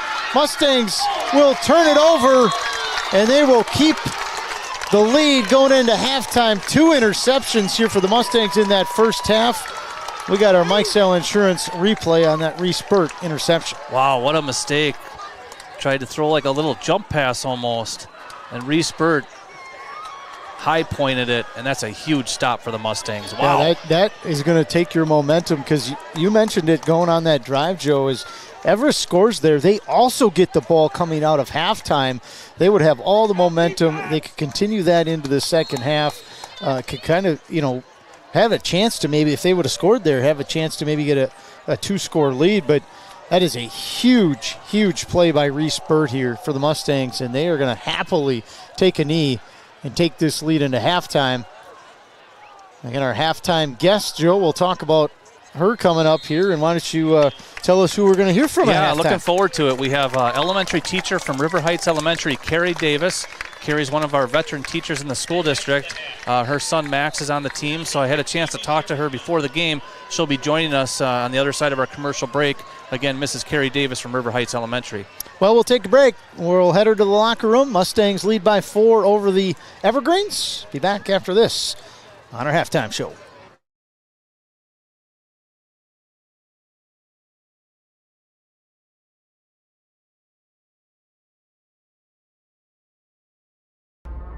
TMS Tire and Auto is a proud sponsor of the Menomonie Mustangs. Family owned since 1978, TMS Tire and Auto has 5 locations in Baldwin, Boyceville, Hudson, New Richmond, and Menomonie, and can serve all your automotive needs. Visit us online at tmstireandauto.com or call us at 715-235-9119 to schedule your appointment today. Go Mustangs! Smiling is how you share joy and happiness with the world. So when our children needed orthodontic treatment, we wanted them to have the best experience possible, which is why we chose Crystal Orthodontics. The personalized braces and Invisalign treatments fit easily into our active schedules, and the care we received was outstanding and even fun. Their new smiles are amazing, and Crystal Orthodontics definitely earned our trust. There's nothing better than seeing our kids share beaming, confident smiles in all of life's moments. I can count. On Wisconsin Credit Union. Wisconsin Credit. Wisconsin's. I can't do that one. But I'm going to do it. That's going to be tough to beat. I'm trying to think of what I want to say. I'm just screwing up. I'll get one more time. Sorry, we have to start all over. Why is this so hard? What was I supposed to even say? Hard to say, but easy to do business with. Wisconsin Credit Union. You want me to pump my arm when I do it? We're looking at our watches. We want to go home. Good material here.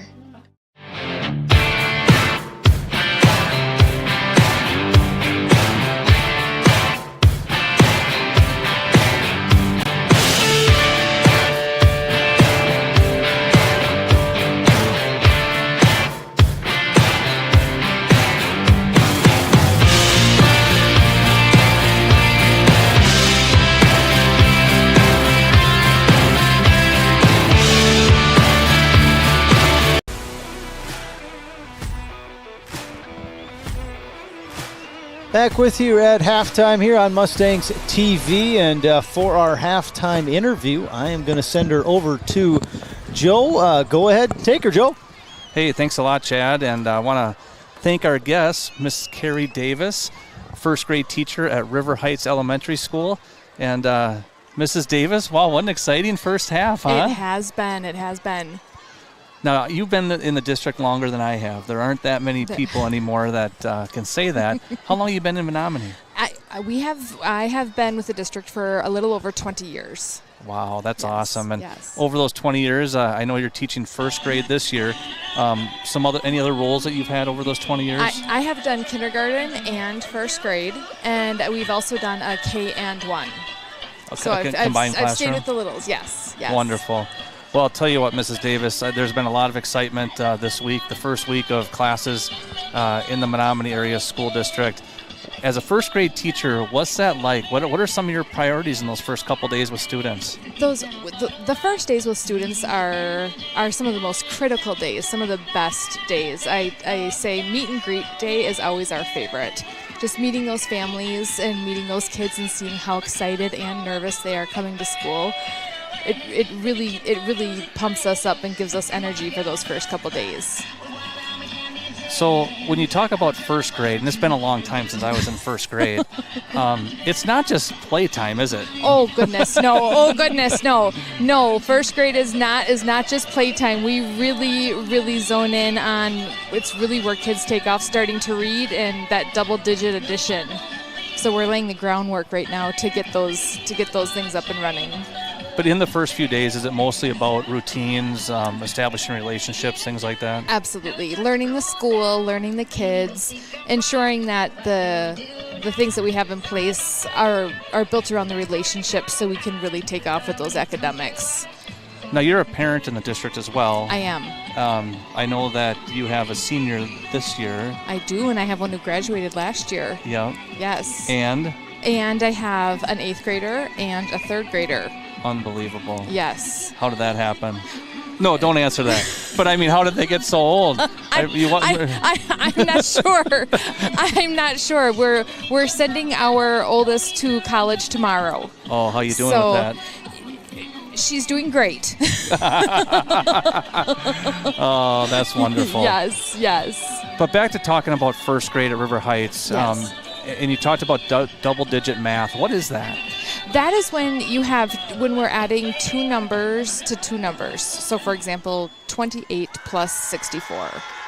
So by the end of the school year, our first graders will be able to compute math problems like that. Oh, that's amazing for first graders. It is. I also know that one thing that we have prioritized in Menomonie, and we were actually ahead of the game because now there's a state law in terms of reading. Yes. We have a great reading specialist, Tara Ellison. I know that you've worked closely with her over the years. Yes. And it's something called Act 20. That's the actual state law. Yep. But in Menomonie, we've been ahead of the game with the reading. But what are some of the things that are being prioritized for first grade reading? Oh, for first grade, so we have, our building is really focusing on meeting weekly as a team with our interventionists and the teachers, really looking at our students' data and just closely monitoring the growth that students are or are not making and making those on-the-spot adjustments. We've really been, we've kind of reshaped our meetings this year to really jump in and meet those needs. And that's interesting. I know that a real push years ago was differentiation, and that was really about, kind of changing the instruction based on the needs of the kids. And I know that our great teachers have done a lot of that.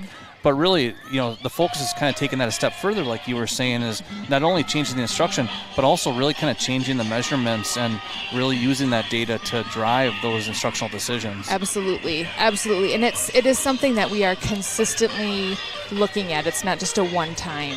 We are looking at it over and over again and making as many changes that need to be made on the spot in order for our kiddos to exceed.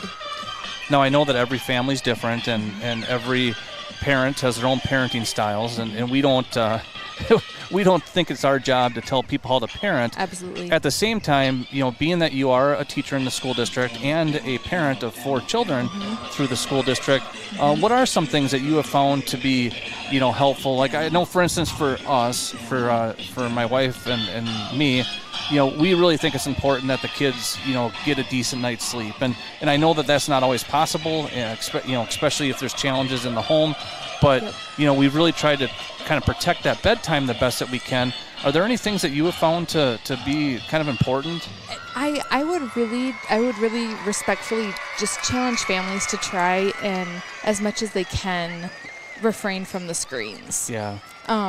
And I know that sometimes they're needed, so I'm not saying all the time, but the more times our kids are playing outside, getting their hands dirty, have their hands in a book, are cutting and coloring, it is preparing them for so much more than just playing at school. They're able to follow directions, they're able to kind of approximate good choices because they've had those experiences that screens don't offer. Yeah. And like you said, there are time for the screens, whether you're talking about a TV or an iPad or a phone or whatever. Yep. And there are times, but having some sort of limitations is an important thing. And boy, that's hard. It's not an easy thing to do. It is hard. I would really love to give families permission to be able to let their kids be a little loud in a restaurant or run around outside and not worry about if they're causing, as much trouble. Because I think sometimes that's what we worry about. So that would be my number one. Again, we're talking with Mrs. Carrie Davis, first grade teacher at River Heights Elementary School, veteran teacher in the school district for over 20 years. Carrie, what else do you have to share today? I know that you're here watching the football game all the way over in DC Everest. It really is amazing how there's just so many opportunities for our kids, both academically, athletically, fine arts. As a teacher and as a community member, what are some of those things that kind of stand out to you?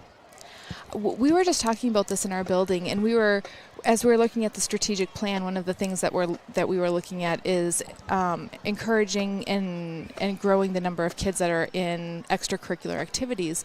So at River Heights, we were kind of thinking, God, do we have that option? What is that? And as a staff, we started talking, and we came up with a list of things that we do in our building. We have Science Olympiad, Battle of the Books, Girls on the Run, Girl Scouts. There are a lot of things that our community and our schools offer for our students. Yeah, and it's really neat, too, being in Menomonie, how many opportunities there are with the Mabel Tainter and the fine arts pieces, too, and some musical opportunities. So. Yes. Well, again, Mrs. Davis, thank you so much for being our halftime guest. Thank you so much for all that you've done for the school district over the past 20 years.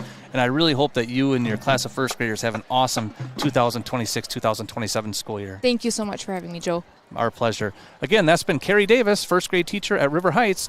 We're going to take a short break, and then we will be back with some keys for the second half. About 5.5 minutes to go here in the halftime period, and then we'll be back with more Mustangs football. You're watching Mustangs TV.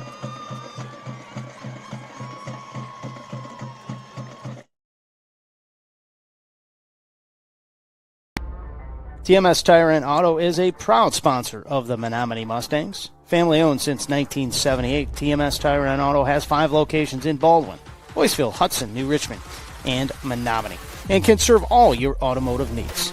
Visit us online at tmstireandauto.com or call us at 715-235-9119 to schedule your appointment today. Go Mustangs! Smiling is how you share joy and happiness with the world.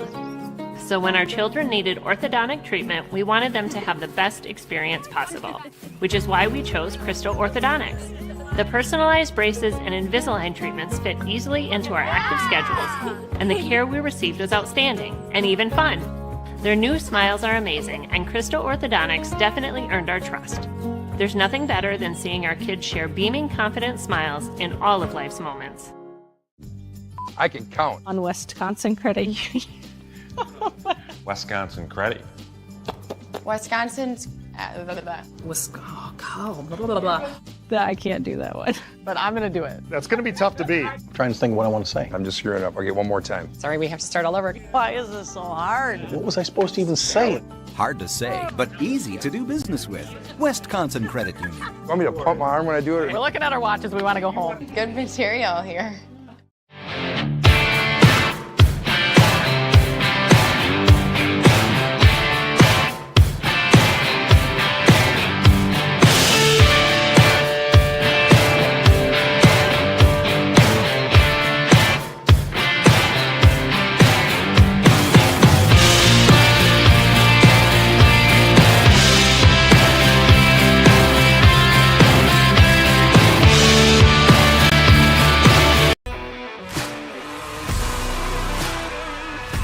Back with you here at our halftime show. Again, our great halftime pregame and postgame sponsors, Crystal Orthodontics, TMS Tire and Auto, 10X Manufacturing, and Wisconsin Credit Union. Like to also give some thanks to all our other sponsors that make these broadcasts possible. Dairy State Bank, 24/7 Telecom, Denny's Appliance, Schuler Insurance, Kai Chevrolet, Chippewa Valley Energy, Dunn Energy Cooperative, Wozniak Heike Group, Bill's Distributing, Point of Beginning, Mike Sell Insurance, Advanced Electrical and Mechanical, and Old National Bank. Let's recap that first half. You see on your scoreboard, Mustangs lead 13-9. They got the opening drive, did the Mustangs. A big gainer by Smith on that first drive, about a 65-yard run. He capped it off with a touchdown run just 1 yard out. That was with 8:21 to go in that first quarter. Pulse on the PAT was good. It was 7-0 that point. Menomonie.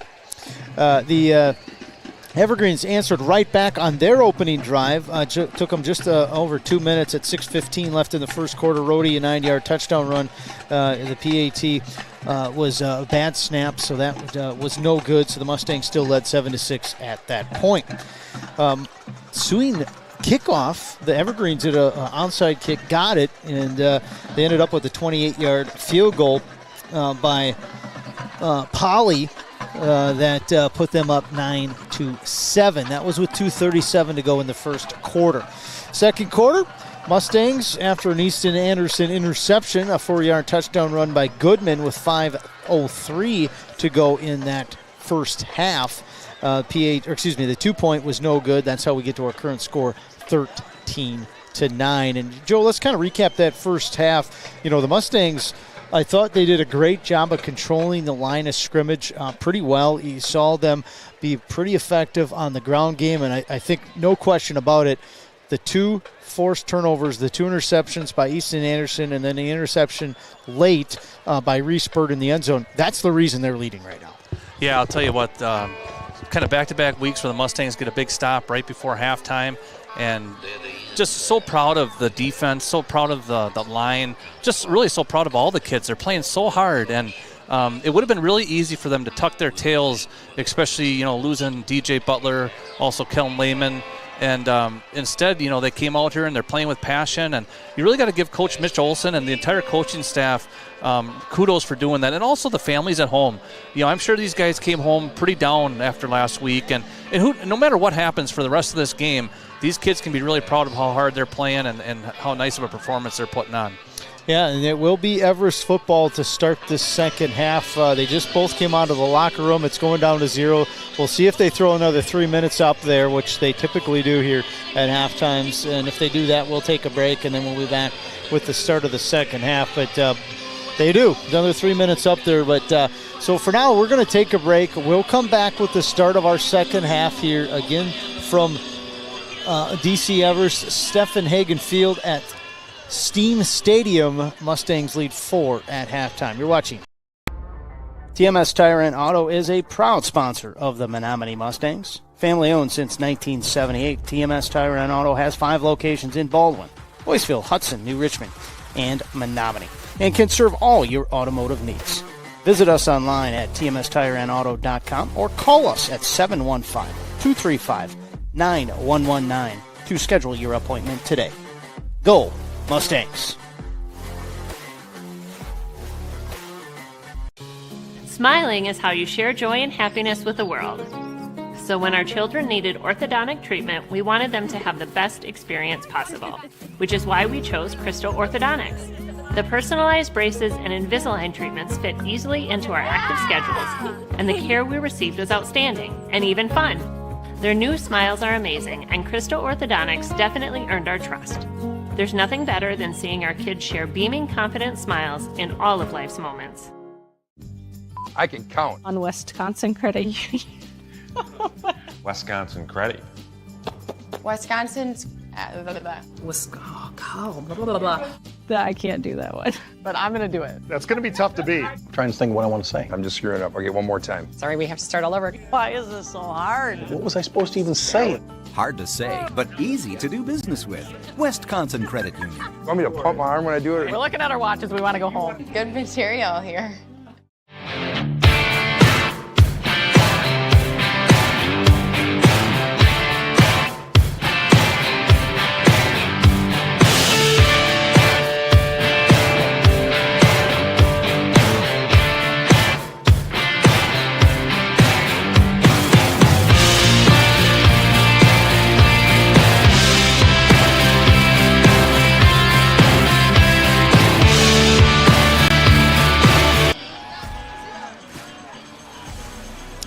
Back with you at our halftime show. Before we get the start of the second half, let's take some time to thank 2 longtime broadcasters that we lost this past season.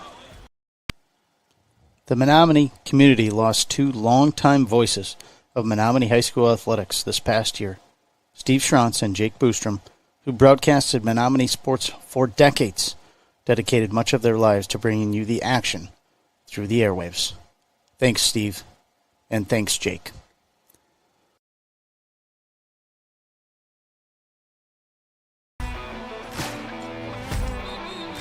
Back with you here, Mustangs TV, and we're about to start the second half. Mustangs will kick off. Again, all kickoffs sponsored by Chippewa Valley Energy. Contact Chippewa Valley Energy for all your fuel and propane needs. It'll be Paulson kicking it away here for the Mustangs. The Evergreens will take the ball to start this second half. They'll have Truax, McCrary, and Duran back to receive for them. And Joe, Mustangs keep causing turnovers like they did in that first half. They could go away back home with their first victory here this season. Well, it's going to be a big second half, and it's going to start with the defense on the field, or at least the kick team. And really it's going to come down to, which team can take advantage of those possessions. DC Everest stole a couple in the first half, and the Mustangs able to weather the storm thanks to, big interception. So we'll see. Hey, long as we have a second, Chad, let's give a shout-out to Timmer. I know he sent us a message. Timmer, appreciate all the positive comments back home. I hope you're enjoying watching the game. Looks like a nice night for a bonfire, and if anybody's doing that, I sure hope you're taking proper precautions. It's pretty dry out there. And I know we probably got a lot of people tuning in here tonight for the long drive over here, 2 hours here from Menomonie to DC Everest. So I'm sure we got plenty of people watching us here this evening. Truax will take it on the return, 25. He'll be taken down past the 30, about the 32-yard line. That's where the Evergreens will start their opening drive here in this second half. Pretty good kick coverage, probably a few more yards than what you prefer, but Good job bottling them up there by the Mustangs. Now remember, we haven't seen a punt yet this game, Joe. We saw the Evergreens go into a punt formation. A fake punt extended their drive. They still came up empty, but we have yet to see a punt on either side in this football game. And that's surprising, seeing a score 13-9. You know, the game really changed when the Mustangs started bringing pressure. See what they can do to dial up the pressure here in the third quarter. Really tight look here for the Evergreens. Haven't seen them out of this flag. This game, and there's a flag here before the snap. Going to be a pre-snap penalty. That will push back Everest 5 yards, but we have not seen the Evergreens bunch up like that. It's all been spread here, so something a little different here to start the second half. Well, you can expect both coaching staffs to make some halftime adjustments, and so far, yeah, it looked like DC Everest is going to try to come out and use their size, and they're back into a power formation for this play. Yeah, Duran, the receiver, on top of your screen here. Everybody else inside the tackles. And they're going to go power right up the middle, and tripping up the ball carrier there was Kenny Heim, who's into the game here defensively. So a couple yards there for Bankston. Yeah, actually gained back that penalty 5 yards plus a couple more. Yep. So 2nd and 8 here for the Evergreens. Yeah, we see Kenny Heim on the field now as one of the defensive backs. Yeah, he's in there for Reese Burt, I think. Yeah, Reese Burt had a big interception here to end that first half. Bad snap, and having a jump on it here is Rhodey to keep the possession. And, boy, that's a huge break here for the Mustangs. It's going to be 3rd and long here. See where they mark them, but that's at least a 5-yard gain at the 30, or excuse me, 5-yard loss at the 30. Boy, DC Everest really has made some crucial mistakes. I mean, Mustangs lead this thing 13-9, and again, we talked about DC Everest stole 2 possessions in the first half, but mistakes like that, they've made a difference. Good opportunity here for the Mustangs. Yeah, good opportunity for the Mustangs to put a punt in motion for the first time here tonight. Rhodey. Hayden Anderson, single safety for the Mustangs. Rolls to his left, the left-handed quarterback, and the pass intended there for Hopper is incomplete. Hit him in the breadbasket, but couldn't haul it in. And this is definitely a punt situation here for Everest. Mustangs a 3 and out to start defensively here in the second half. Great job for Menomonie. Well, you would think it's a punt situation, but this is about what they had when they faked it in the first half. Yeah, and that was Kleinschmidt. Big boy back there as a punter, 6'1", 215. He's more than 215. And yeah, I was going to say the same thing, Joe. He looks a lot bigger than 215. I'm thinking 225, 230, and he could move too. Yeah, he can. He's a big kid. So we'll see if he actually kicks it away. Again, Asher back to return, and I'm sure the Mustangs. Bad snap. Bad snap, and that's going to give Menomonie an opportunity. Kleinschmidt will pick it up, and he's going to be taken down at the 15. Wow. Short field for the Mustangs. What a chance start. to put some more points on the board. Another huge mistake by the Evergreens. Wow. Yeah, they're just continuing to shoot themselves in the foot here. A penalty and 2 bad snaps on the first 4 plays in this second half for the Evergreens, and we'll see if the Mustangs can take advantage of it. They got a chance here to go up 2 scores inside the Wozniak-Heike red zone already. Man, if you're Menomonie, you couldn't have asked for a better start defensively. And this drive and all drives this season sponsored by Bills Distributing. Let's hope it's a short, quick one and ends with 6 points. Yeah, the first drive starting in the red zone, isn't it? Oh, yeah. So power eye look here. Paulson. Also up front there is Goodman. And a roll to the right on the bootleg. Asher will haul it in for a touchdown from 15 yards out. We aren't even 2 minutes into this second half, and the Mustangs already on the board. What a play for the Mustangs. All season long, Mustangs touchdown sponsored by Kai's Chevrolet. BYC Kai's for the best buys. And another happy birthday for Joe Kai's as the Mustangs extend their lead. And that completed pass also sponsored by Advanced Electrical and Mechanical.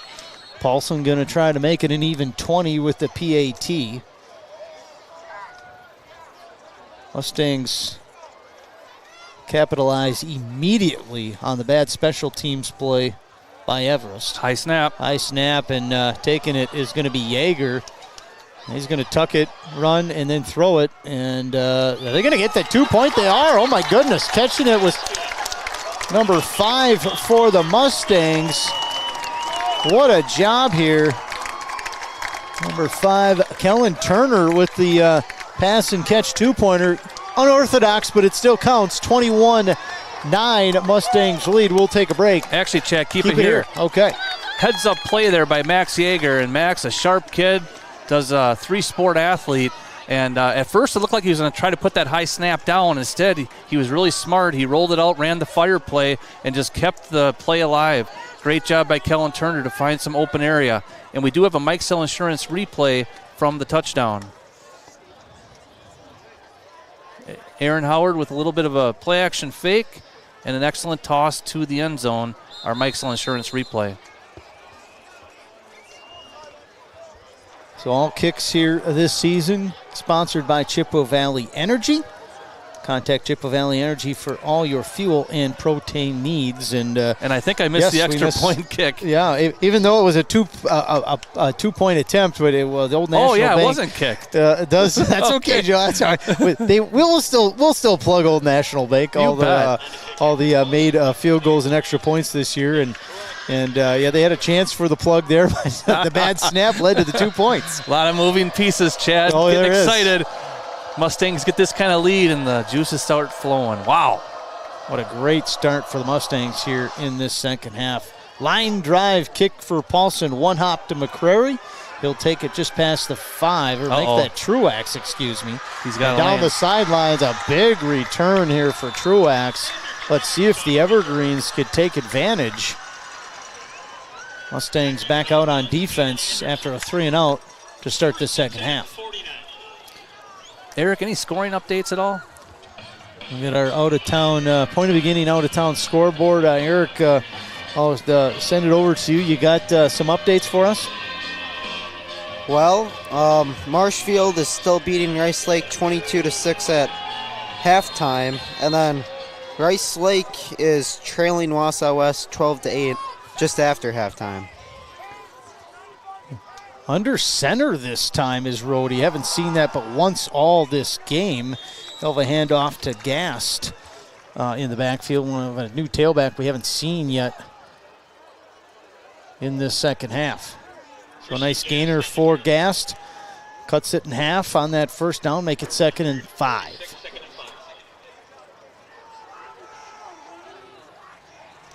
Mustangs have taken advantage. They've scored 14 points on 2 DC Everest turnovers, 1 on downs, 1 on an interception.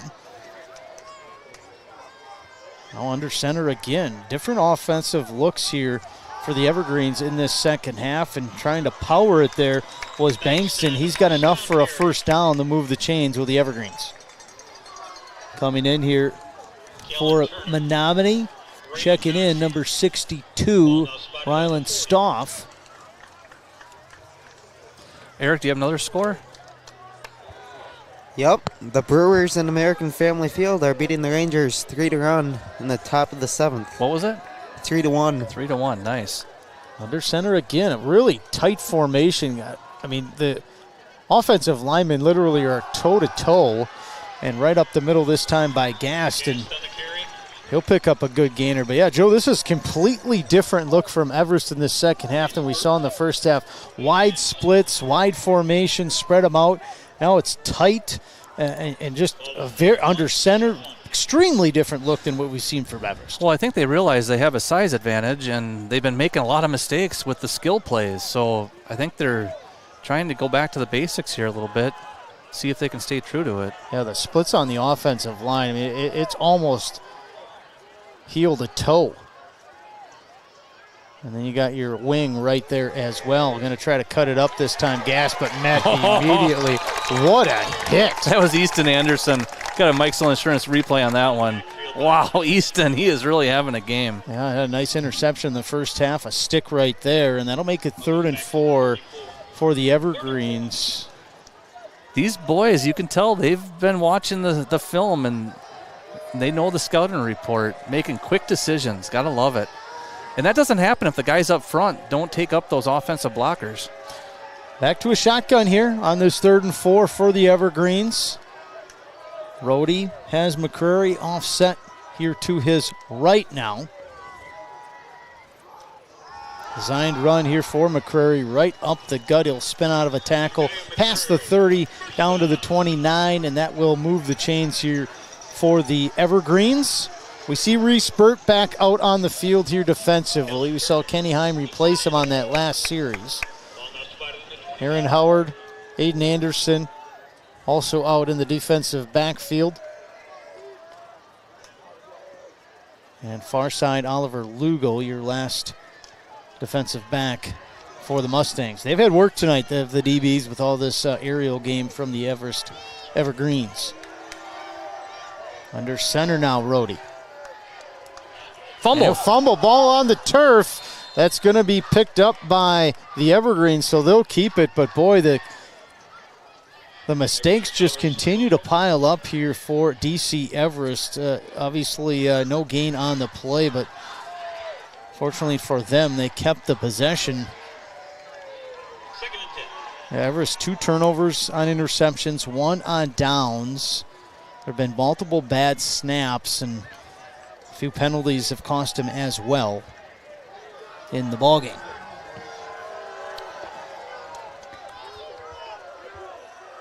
Rhodey in the shotgun look here.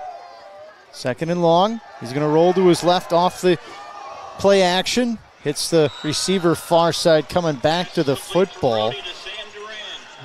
Nice job by Duran. Will pick up of about 6 on the play. That'll make it 3rd and a manageable 4. Under 6 to go here in this 3rd quarter. Mustangs got a 3-and-out to start this half.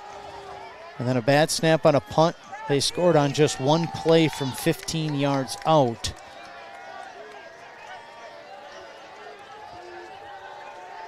Rhodey will shift one of the upbacks. Now Gast to his right. Tight formation. Gast will take it.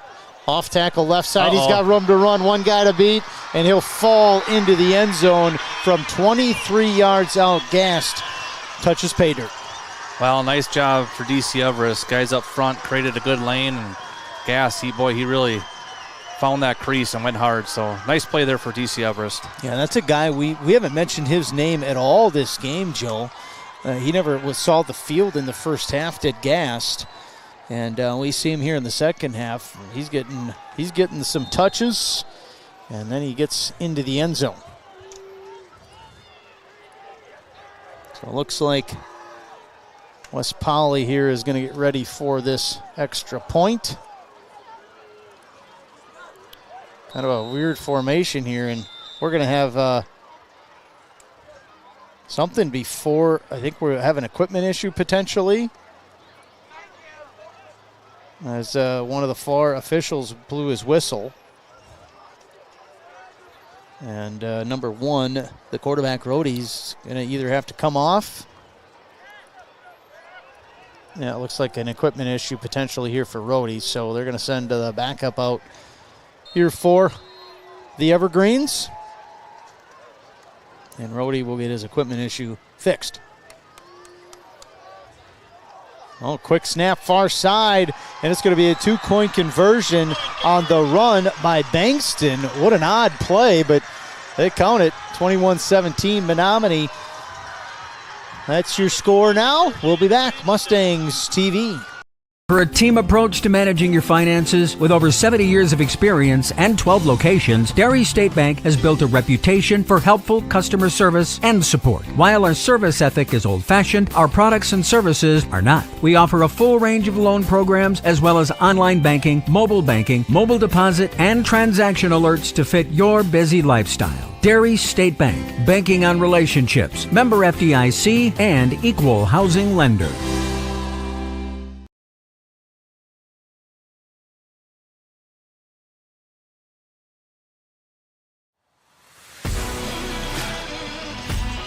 Back with you here, Mustangs TV. Everest answered the touchdown here for the Mustangs, but Menomonie still leads here by 4, and a very interesting 2-point conversion just moments ago. It happened so fast we barely even saw it, Joe, and it kind of fooled everybody, including the defensive players here for Menomonie, as Bankston easily got into the end zone. Mustangs back to receive will be Liam Asher. Also back to receive for the Mustangs, Sam Smith. Hey, Chad, I should point out that we did have a mistake. I had a mistake on the point of beginning out-of-town scoreboard. I had the score transposed for Wisconsin Rapids and Superior. Wisconsin Rapids did beat Superior last night, 35-15. So, again, apologize about that. Wisconsin Rapids beat Superior last night, so both of those teams are 1-1.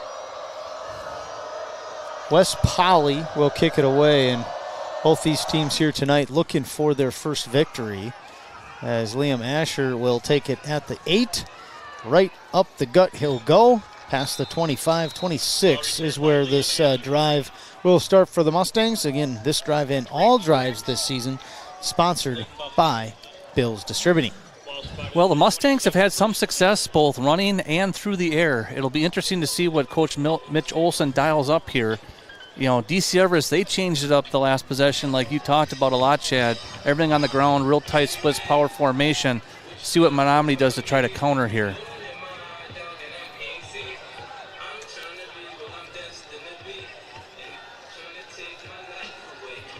Well, Mustangs going to come out here. 5:41 left in this third quarter. Howard's going to go empty with trips to his left in the shotgun to start this formation.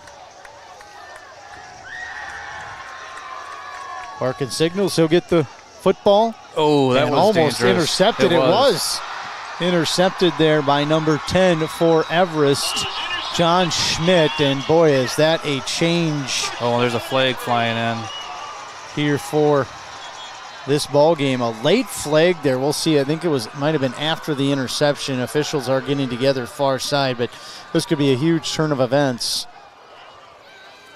Well, you could see in the replay there from Mike's Insurance that the Mustangs tried to isolate Liam Asher. I don't think DC Everest probably has anybody that can guard him one-on-one, but they dropped a guy in there, and that slant, the linebacker just stepped right in front of it.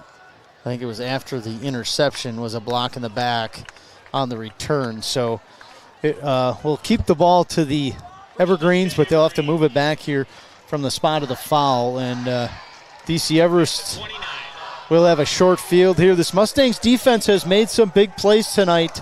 A couple interceptions. And they're going to need another big play here to keep Everest off the scoreboard, or at least some big stops.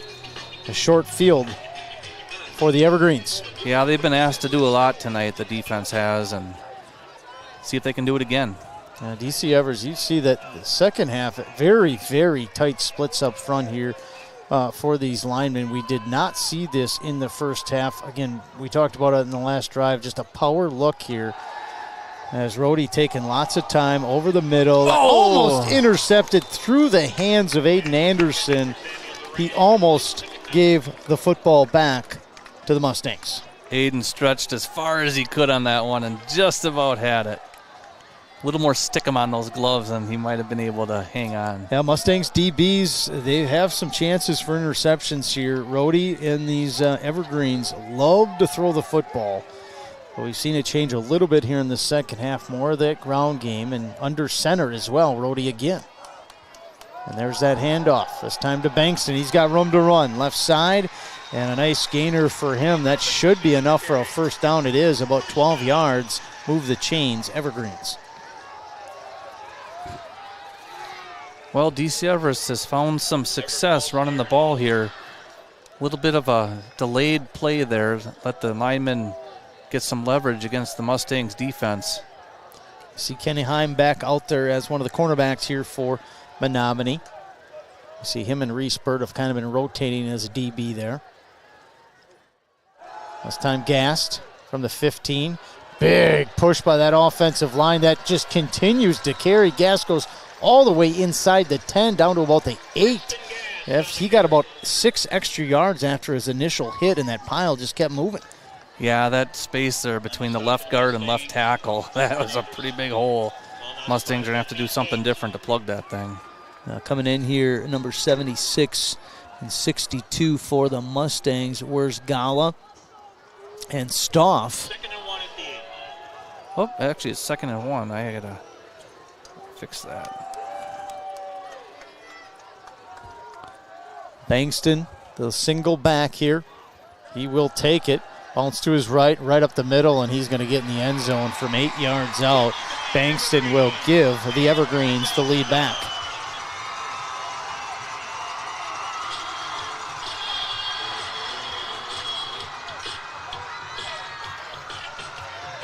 So Evergreens take advantage of the short field after the interception. And this is their first lead since it was 9-7 back in the first quarter. Mustangs momentum swing to start this second half.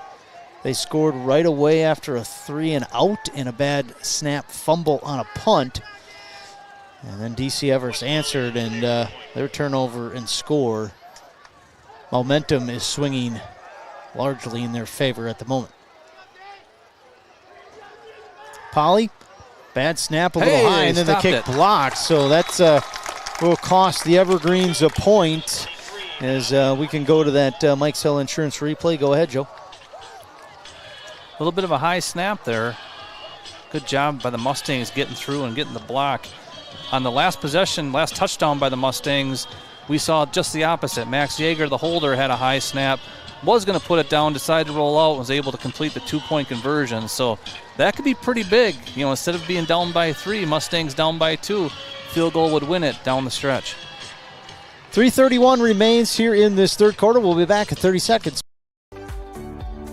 We really care about our customers, and we are one of a company that just has a lot of compassion. A customer had fallen to a scam of a hacker, and we were able to have a technician pull them aside, talk with them about the experience that happened. Saw a customer come in that was very heartbroken, that left with a huge weight lifted off their shoulders. Taking the time to really listen to your customer's needs. And we give you that face-to-face aspect as well, which I think puts us ahead of some other companies. We just want them to know that they matter to us and that we want to be able to help them with all of their communication needs.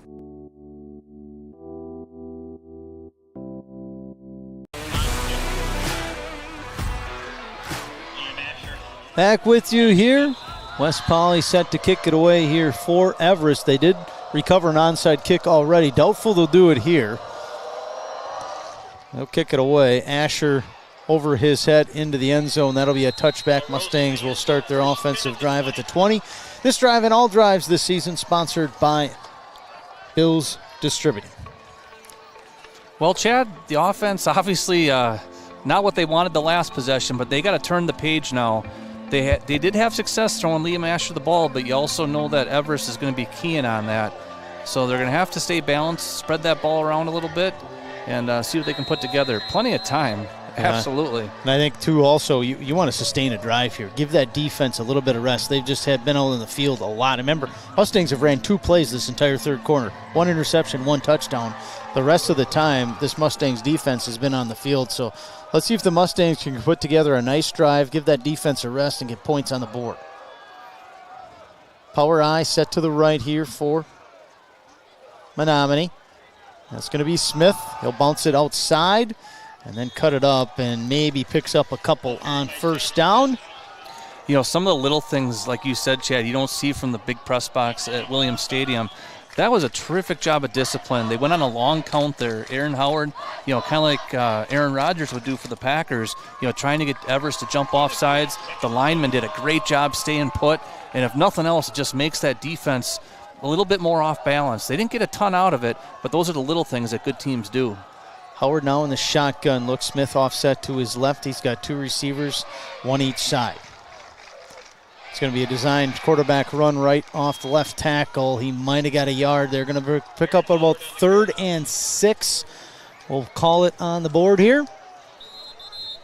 Someone's down. And we're going to have a timeout here for either equipment or issue on the far side for Everest, so they'll have to sub in. Oh, no, I'm sorry, on the field here. And so we're going to take a break here. We'll be back from Steam Stadium on For a team approach to managing your finances with over 70 years of experience and 12 locations, Dairy State Bank has built a reputation for helpful customer service and support. While our service ethic is old-fashioned, our products and services are not. We offer a full range of loan programs as well as online banking, mobile deposit, and transaction alerts to fit your busy lifestyle. Dairy State Bank, banking on relationships, member FDIC, and equal housing lender.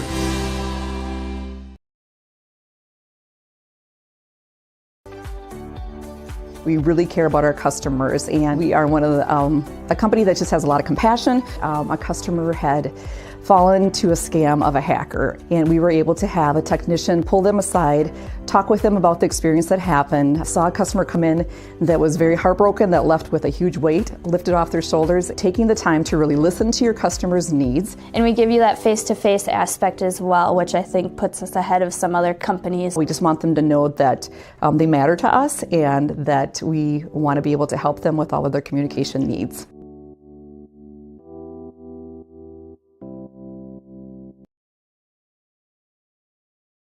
Denny's, because I like the way they customized our appliances to the way we cook. We got refrigerator, freezer, dishwasher, range, and an oven, and also a microwave, and then also our washer and dryer.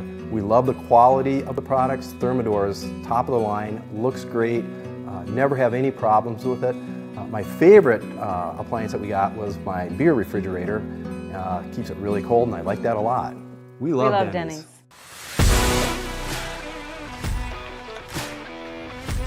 Back with you here from Steam Stadium at Stephen Hagen Field.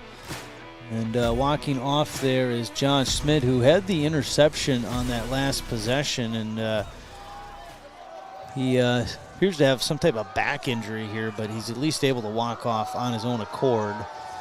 3rd and 5 on the scoreboard here for the Mustangs. And big play here, Joe, down 2.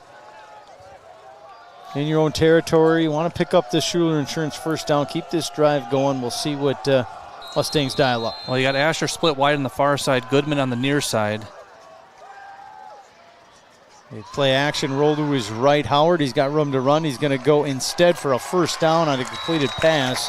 That one to number 1, Everett Paulson. So that will give a Schuler Insurance first down, and that will also be a completed catch sponsored by Advanced Electrical and Mechanical. And looks like we got another Everest player down on the play. That was right about where the tackle was made. One of the DBs there down is Vander Truax. And so we will take another 30-second break, and we'll be back right after this. Joe, go ahead.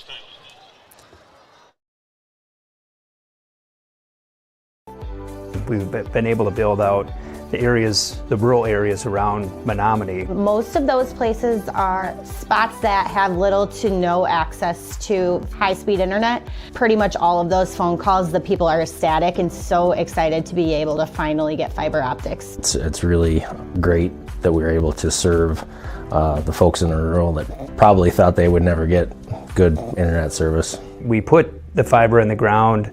That gives them the connection, but it's also the support we provide. It's the services we provide over that fiber.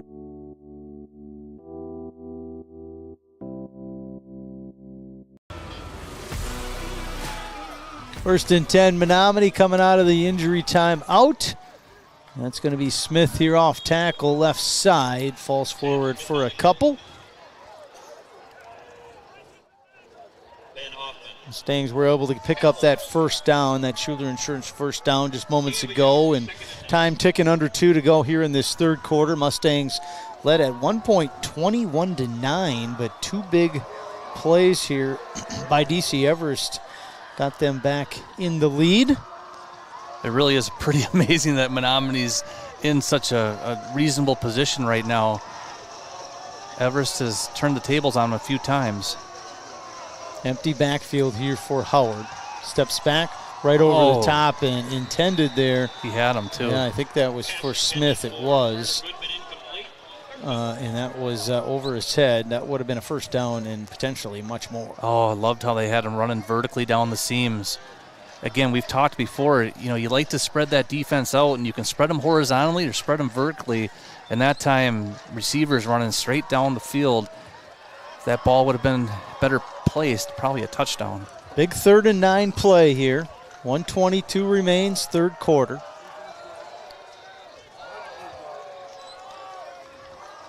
Head coach Mitch Olson for the Mustangs, the play caller. Bunch trips to the left here for Howard. He'll have motion for Smith.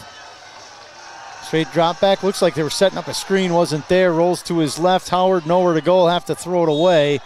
All incomplete. And Mustangs will have a 4th down and 9 upcoming. Punt team coming out for the first time tonight for the Mustangs. Well, Aaron tried to stretch that play out as long as he could, rolling to his left to the near side by the Mustangs bench, and just no separation down the field. He really wasn't able to look down the field. Too much pressure coming from the near side right away. But good job. At least get an opportunity to get some field position back with a punt. DJ Butler, the normal punter here for the Mustangs. Unavailable. Paulson out there. And a big, if DJ's listening, well, we're all thinking of you, DJ. I hope you're covering nicely.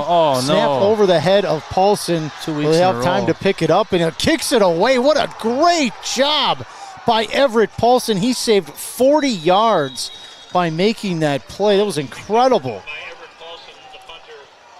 Wow. And it looks like he got banged up a little bit on that play, but wow, what an effort by Paulson there to at least save 40 yards and or points as well. Boy, that's tough. Mustangs are going to have to work on that. That's 2 weeks in a row. High snap on the punt. Cost him 2 points and a safety last week, and now quite a bit of field position here. Yeah, both teams have had their struggles here on special teams. We've seen also DC Everest do kind of the same thing, and Menomonie was able to take advantage of that. Everest an opportunity now to do the same. It's not an easy skill, that long snapping. Rhodey in the shotgun. He'll hand off to McCrary. McCrary stood up right at about the 40-yard line, so a gain of just a couple on first down. I know you can't totally sell out for it, but man, if you're DC Everest, are you dare going to throw the ball? Joe, this is quite a change from that first half. We saw Everest pretty much primarily try to do everything through the air, and it's a complete shift in the second half. Tight splits, power look here for their football team, and it's been successful. There's another big gainer by McCrary, and that'll move the chains near the 20-yard line here for Everest. And yeah, I mean, they're shifting their whole offense right now. Head coach Braden Mitchell here for Everest obviously decided to change something at halftime, and yeah, this is a different offensive look here for the Evergreens. Well, DC Everest running over that left side of their offensive line. Mustangs have to adjust somehow. Now it's Gass does the tailback and a straight eye look. He'll take it, bounces through that first line of the Mustangs, and he'll be taken down in the secondary around the 15-yard line. Is that going to take it down to the end of the quarter? That should be the last play. We're under 10 and ticking. Everest could run one more play, but they are in no hurry as Rhodey gets into the huddle. They will not elect to run a play, and they're going to head into the fourth quarter. Everest leads by 2 over your Mustangs. We'll be back on Mustangs TV right after this.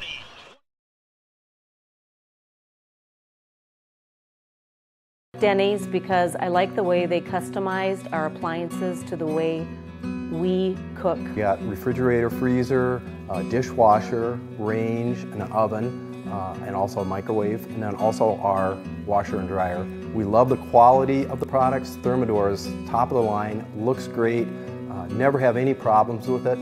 My favorite appliance that we got was my beer refrigerator. Keeps it really cold, and I like that a lot. We love Denny's.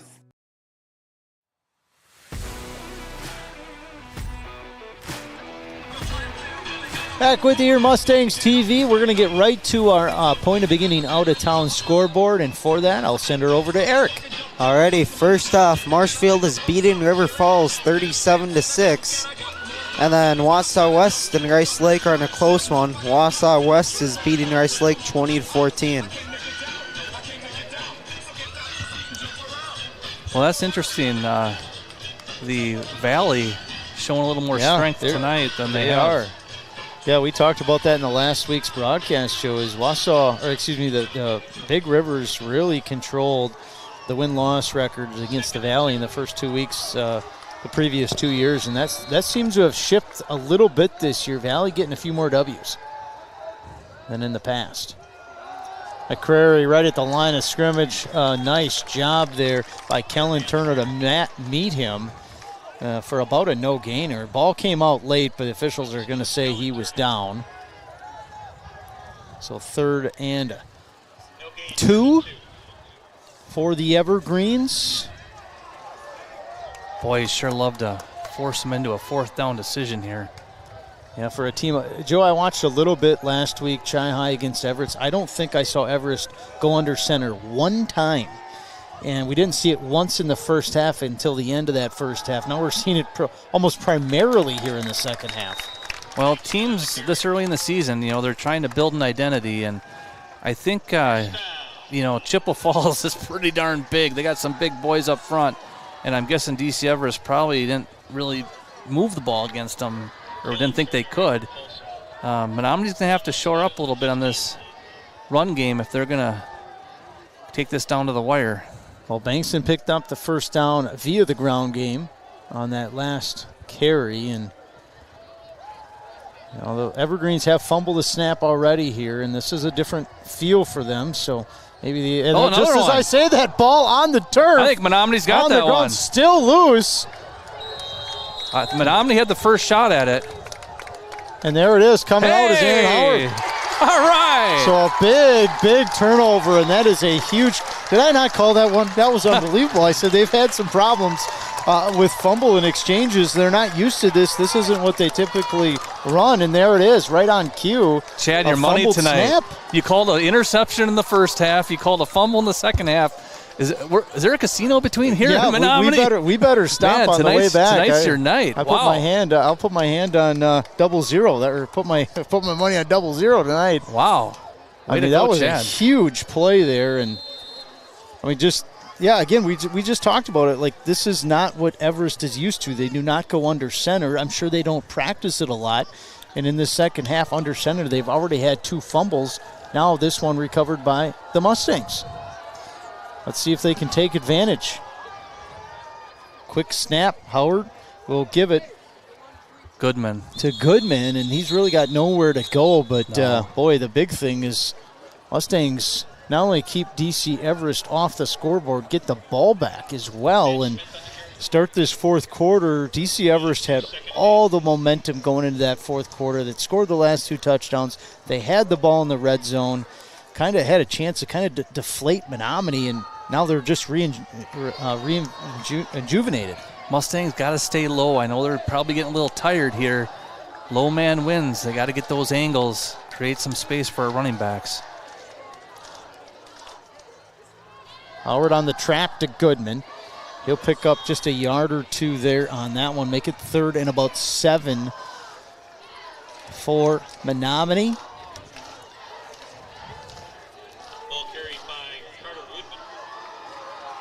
And this is a big play here. You want to move the chains and start getting into that DC Everest territory. I mean, they've only ran via the bad snap on the punt. They've only ran 1 play inside DC's territory in this second half. Has Menomonie.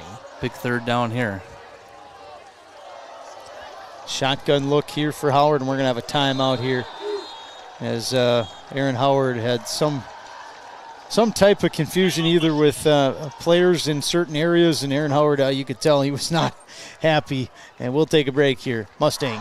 Denny's, because I like the way they customized our appliances to the way we cook. We got refrigerator, freezer, dishwasher, range, an oven, and also a microwave, and then also our washer and dryer. We love the quality of the products. Thermador is top of the line, looks great. Never have any problems with it. My favorite appliance that we got was my beer refrigerator. keeps it really cold, and I like that a lot. We love Denny's.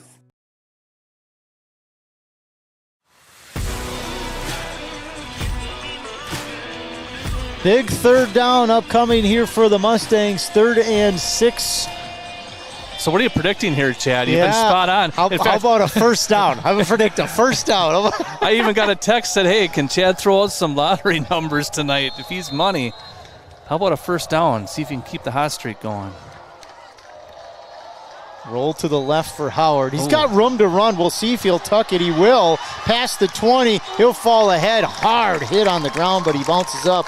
And that's a Schuler Insurance first down on the Aaron Howard scramble and run. What a competitive run by Aaron. And you called it again, Chad.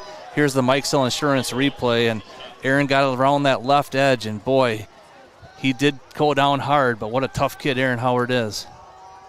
That's a big, big first down for the Mustangs. Get that drive here in this drive and all drives sponsored by Bills Distributing. 8:48 to go in this one. This has been a seesaw battle. Both teams have led twice in this game. Quite a few lead changes, as we're going to have another timeout here. Again, some confusion there, and head coach Mitch Olson will burn another one. Mustangs down to 1. We'll be back. Mustangs TV. For a team approach to managing your finances with over 70 years of experience and 12 locations, Dairy State Bank has built a reputation for helpful customer service and support. While our service ethic is old-fashioned, our products and services are not. We offer a full range of loan programs as well as online banking, mobile deposit, and transaction alerts to fit your busy lifestyle. Dairy State Bank, banking on relationships, member FDIC, and equal housing lender.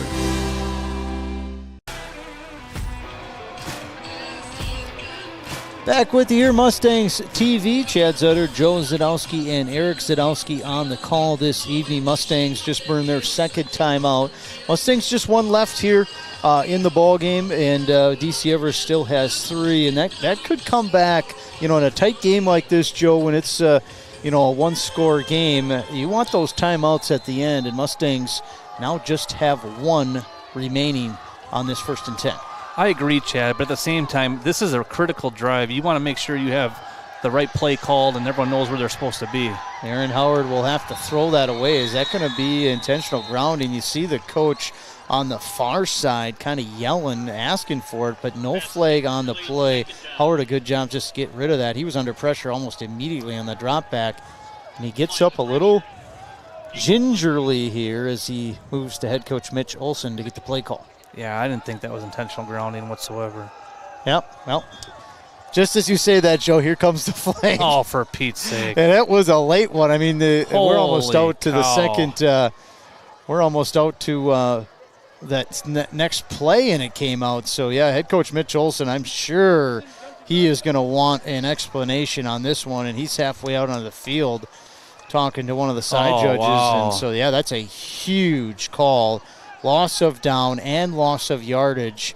Instead of 2nd and 10, you got 2nd and about 18. We threw the ball in the middle of the field, and I don't know if it got back to the line of scrimmage, but it's not the NFL. Yeah, this is again, and usually you see that call. I mean, they'll come together and they'll call it relatively quick after the play. But like I said, I mean, Menomonie is about ready to get in the huddle to call the second play. And that's 5 yards from the spot. So, oh my gosh, that's going to be second and about 30. I mean, they got to get to the 34-yard line for a first down. They're on the 5.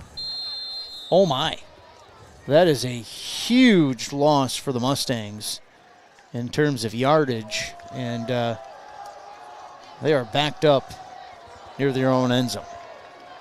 Tough break. Very tough. Under center, Howard. He'll give it to Smith. Picks up about 4 on the carry to the 9, and you got a 3rd and very long coming up. And Mustangs, that penalty, I mean, that absolutely took the air out of the ball here on this drive. Need a big play here, something, and even a defensive penalty. I mean, just hope you get something automatic here potentially, because it's a big chunky yardage to pick up here on third down to move the Schuler Insurance Agency chains. So Howard's got two receivers on his right side, Smith in the backfield on his right. Straight drop back. He's going to go over to Asher for a jump ball, and in triple coverage, incomplete. And it's going to be fourth down and punt time for the Mustangs here. And we saw, Joe, I don't know if you noticed that, we saw many other guys practicing long snapping out here. So we might see somebody new out there. It was Reese Burt. We'll see who stands over the football here to long snap on this fourth down and punt situation. Looks like number 13. Yeah, there's going to be a new long snapper here for the Mustangs. That's Caleb Groot. 4th and 26. Yeah, it's going to be 4th and 26, and Caleb Groot out there for the Mustangs as a long snapper. Everett Paulson, the punter. Not a lot of room for Paulson to get this one away. It was a low snap, but he scooped it up like a ground ball, and then a bounce here at the 40. Gets another 5, 6, 7 yards, and near midfield, Kenny Heim will jump on it. Or correction, make that Oliver Lugo. Well, nice job on the snap. It was low, but at least it gave the punter a chance. And, boy, Everett Paulson, talking about doing a great job. Not only in the last punt where he was able to get some field position back, but then on that one, too. It's not an easy job, first week punting. The Mustangs, they have done, their defense has made some big plays here tonight. Chad, I think Eric had another update from Rice Lake. Let's get our point of beginning out-of-town scoreboard. Go ahead, Eric. Rice Lake scored a touchdown to take the lead, so now they are winning 21-20 against Wausau West. We'll keep an eye on that one here in the postgame as well. Back to the shotgun right up the middle. A nice run there for McCrary. We've seen McCrary, Bankston, and Gast all get carries pretty evenly in this backfield here. It's kind of a three-headed monster as far as the running backs here for this Everest team. But Everest back in the shotgun here after that snap under center on the last drive that killed that drive. Interesting, Everest back in the shotgun after those fumbled snaps. Yeah, standing up the runner, McCrary, nice is hit. the other number 5 Turner from Menomonie. So second and short, or make it third and short, excuse me, for the Evergreens. And Joe, I got to think of a team that, primarily does shotgun. You see a lot of Big River schools like that. I can't imagine you practice under center snaps a lot, in practice and games, obviously at all. So like when you get into that situation in a game where we saw that change, you have those potential problems, and we've seen it a couple times in the second half for the Evergreens. Snapping in practice is different than on Friday night. That is for sure. Gas going to try to pick up the first down. It looks like he will with the second effort. And that'll move the chains here for the Evergreens. That clock is starting to become Menomoni's enemy here as it dwindles under 6. Well, and you mentioned it earlier, using those timeouts. It was important because that was a crucial drive, but then when the drive comes up short, kind of puts your back against the wall a little bit. Yeah. Mustangs defense, one more stop to get the offense an opportunity here. Motion here left side. That's going to be a straight quarterback run here for Rhodey, trying to get the edge. He will, and he'll bounce out of bounds. That's a good thing for the Mustangs. Or did he bounce? Yeah, he did, but the clock finally stops there at 5:33. I thought he ran out of bounds. So, yeah, Mustangs got the benefit there of a free 30-second timeout. And a 2nd and 7 upcoming here for the Evergreens. It's been a tight game pretty much the entirety. The largest lead was 12 by Menomonie at 21-9. That was at the start of the second half. No scoring here in the fourth yet. Rhodey will take it, breaks the tackle, bounces down the sidelines. He'll be knocked out near the 15. They're going to mark him officially at the 19. That will move the chains here for DC Everest, and they're getting near that end zone. This is about where they fumbled it on that last drive on the snap under center. I didn't catch the number, but the Mustangs had an opportunity to make a tackle in the backfield and just came up empty. You know, that's the tough thing about that quarterback run is the numbers are in your favor, and if you break one tackle or get by one guy, a lot of times there's nobody else coming for a while if everyone makes their block. Shotgun here again for Rhodey. They're going to keep it on the ground. McCrary will take it wide left side. He'll bounce out of bounds for about a 5-yard gain. 5:18 remains here for the Evergreens, and Mustangs defense running out of room to stop them here as the Evergreens getting ever closer to the end zone. Mustangs could use a little help with a hanky. I sure thought Hawkins Anderson got held on that one on the near side edge, but no call from the official.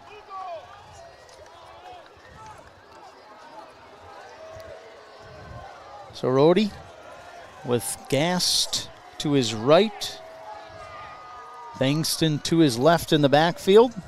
They will keep it to Gast. Left tackle, he'll burst through the line and then get taken down at about the 10-yard line. That's going to be close to a first, but comes up about a half a yard short. So that clock continues to run here. Just eclipse 5 minutes left here in the ball game. Tyler Sutherland with the tackle for the Mustangs. Playing a lot of both ways. They're rotating in and out, but definitely seeing guys getting action on both sides of the ball. Peyton Kais, he's been out there back and forth a little bit. Yeah, Braden Mitchell, the head coach here for the Evergreens, doing a good job right now. He knows that the clock is becoming Menomoni's enemy, and he's taking every advantage of it. Under center this time. Another fumble. And the ball came loose, stripping it away. I think Easton Anderson got that one on the quarterback sneak. Still no call. Yeah, I think it sure looked like he just took it away. The near side official pointed. Officials come together. There's still no official call, but Easton Anderson, it looked like he just literally took it out of the hands of Rhodey, the quarterback. Officials getting together. Still no call, but we'll see what they do. I'll tell you, the line judge from our side here, as he walked towards the middle, he was with his finger. He didn't make the big first down sign. With his finger, he was pointing like it'd be Menomoni's ball. They're going to keep it to DC Everest. Oh, man. The only explanation would be his forward progress was stopped. And that also gave Everest a first down, so a huge call there is going to go against the Mustangs. 4:29, but they will keep the clock rolling, and Everest a chance here on first and goal from the 9 to put it in. There was a whistle in there, Chad. Yep, correct. Gast, left side, burst through the line and taken down at about the 7. Well, the Mustangs aren't out of it with a touchdown. They would really need to stop the conversion, but be better if they can stop them before they get to the end zone, obviously. Yeah, and they're running out of time here as well. That's starting to dwindle away now under 4. And Everest, again, wisely, head coach Braden Mitchell knows Menomonie only has one timeout left. They're going to take their time running plays here at the moment as the back judge puts his hands up, which that means it's about time to start the play clock count, and he does. Rhodey off to McCrary. He'll break one tackle inside the 5. A push near the 3 is where he'll be taken down. And the clock continues to tick.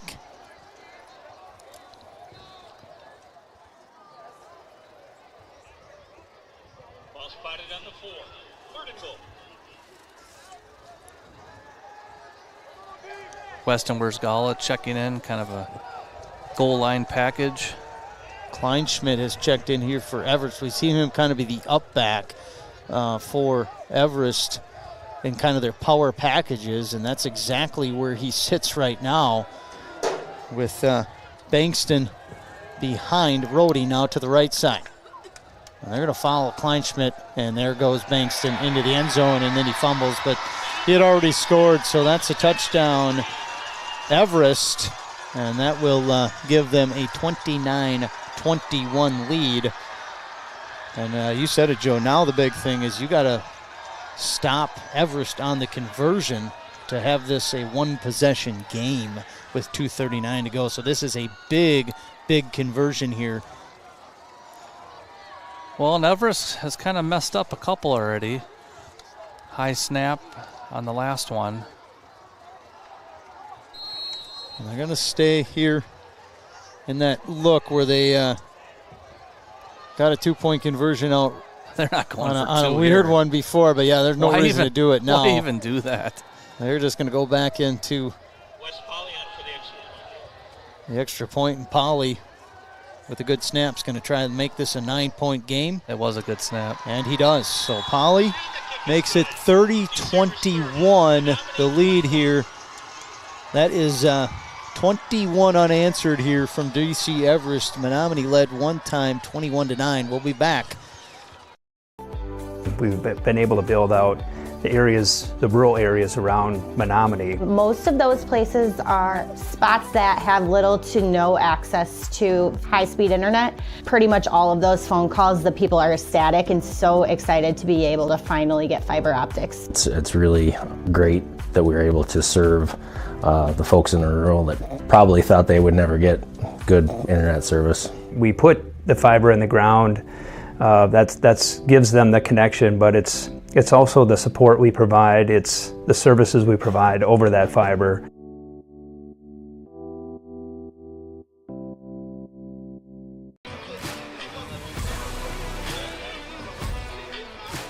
Mustangs TV back with you here. Chad Zutter, Joe Zadowski, and Eric Zadowski, our cameraman this evening. And great vantage point here over DC Everest. Done a nice job of taking care of us here and in the visiting stands and pretty close to the field.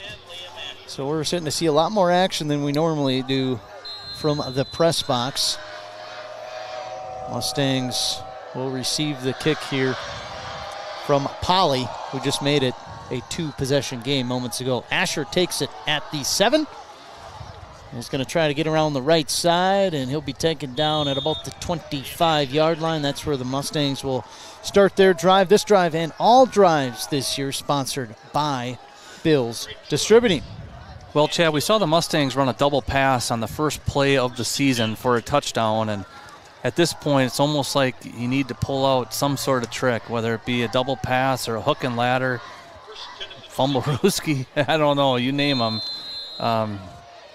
I'm sure DC Everest is going to be playing pretty much of a preventative defense at this point. Yeah, Mitch Olson, we'll see what he throws out there to begin. And you're right, it's prevent time if you're Everest and it's Menomonie. Let's get big chunk plays, 20 to 40 yards at a time if we can here to have any chance.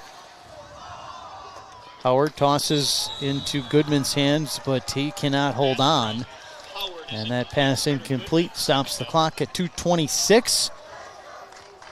Stay tuned here for our post-game show, again sponsored by TMS Tire and Auto, Wisconsin Credit Union, 10X Manufacturing, and Crystal Orthodontics. We'll have our Dunn Energy lineman of the game selected in our post-game. Again, John Gray was our Dunn Energy lineman of the game last week, and we'll have a new one selected this week.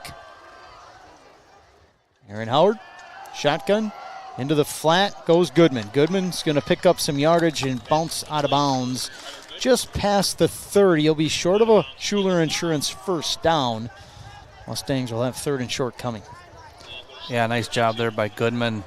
Not only to get a few extra yards after the catch, but then, yeah, obviously getting out of bounds and stopping that clock. That's critical right now. I think the down markers missed one. There it is, 3rd down and 3. I saw 2 in the scoreboard and 2 on the down marker here, and finally they caught up there. So Mustangs again, just one timeout left for them. Howard, shotgun look into the flat to Smith. Smith's going to cut in the turf, go up, cross cut, and he's got some room to run. Past the 40 and then the 50 into Everest territory, 208. Chains will move on to Schuler Insurance first down, and here comes the hurry up for the Mustangs. Nice completed pass there. All completed passes sponsored by Advanced Electrical and Mechanical. Time ticking, 1:59 and counting for the Mustangs. Howard's got time to throw. He'll evade one defender, then he'll tuck it and run, and can't get back to the line of scrimmage, and that is not what you need here. Mustangs clock continues to run on the quarterback's sack, loss of a yard. Yeah, that ball's got to come out. Aaron's such a competitor, trying to make every last possible play happen, but just can't afford a sack at that point. He'll step up. Will Howard, nowhere to go, to get sacked again, this time for a loss of 2. And it's going to be 3rd and 11, or excuse me, 3rd and 13 here, and still the clock is running as the Mustangs have to go hurry up here, closing in on a minute left. Yeah, Aaron's not getting much time back there. And DC Everest putting pressure on. There comes an all-out blitz here. Howard's going to have to get move rid of it out of the right and just throws it near side to Goodman, who does take the reception out of bounds at about midfield, and this will be the play that the Mustangs have to get a first down on, or this game will pretty much be over. 51 seconds left.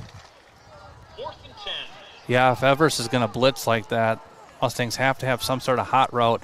You know, they ran that play possession ago where they just ran some seam routes, kind of got some spread on the defense. They run 3 or 4 guys down the seam. One of them's got to be open.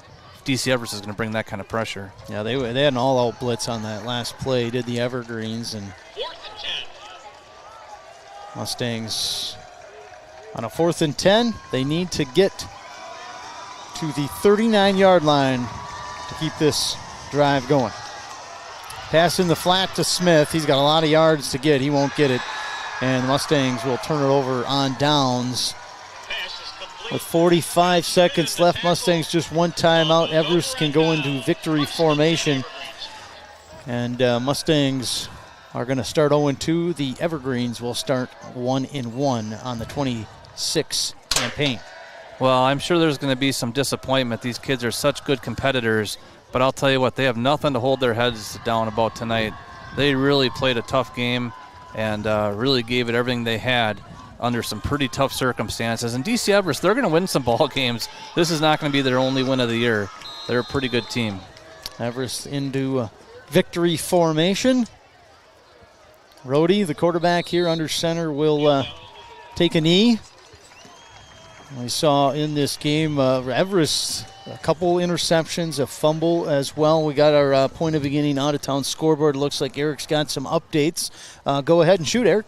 Alrighty, first off, Wausau West ended up beating Rice Lake 28-21. So I believe Wausau West is now 2-0. Rice Lake 1-1. And then over at River Falls got another touchdown, but they're still trailing 37-12 against Marshfield in the 4th quarter. Well, it's your point of beginning out-of-town scoreboard as the clock dwindles down to triple zeros. DC Everest 30, Menomonie 21 is your final. We'll be back with our Dunn Energy lineman of the game after this break from our sponsors.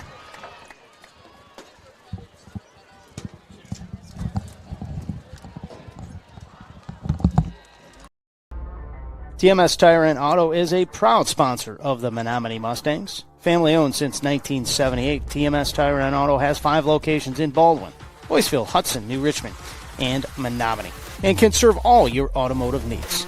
Visit us online at tmstireandauto.com or call us at 715-235-9119 to schedule your appointment today. Go Mustangs! Smiling is how you share joy and happiness with the world.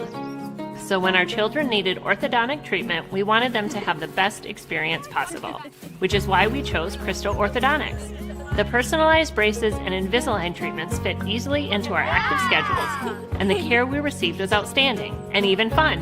Their new smiles are amazing, and Crystal Orthodontics definitely earned our trust. There's nothing better than seeing our kids share beaming, confident smiles in all of life's moments. I can count. On Wisconsin Credit Union. Wisconsin Credit. Wisconsin's I can't do that one. But I'm going to do it. That's going to be tough to beat. Trying to think of what I want to say. I'm just screwing up. Okay, one more time. Sorry, we have to start all over. Why is this so hard? What was I supposed to even say? Hard to say, but easy to do business with. Wisconsin Credit Union. You want me to pump my arm when I do it? We're looking at our watches. We want to go home. Good material here.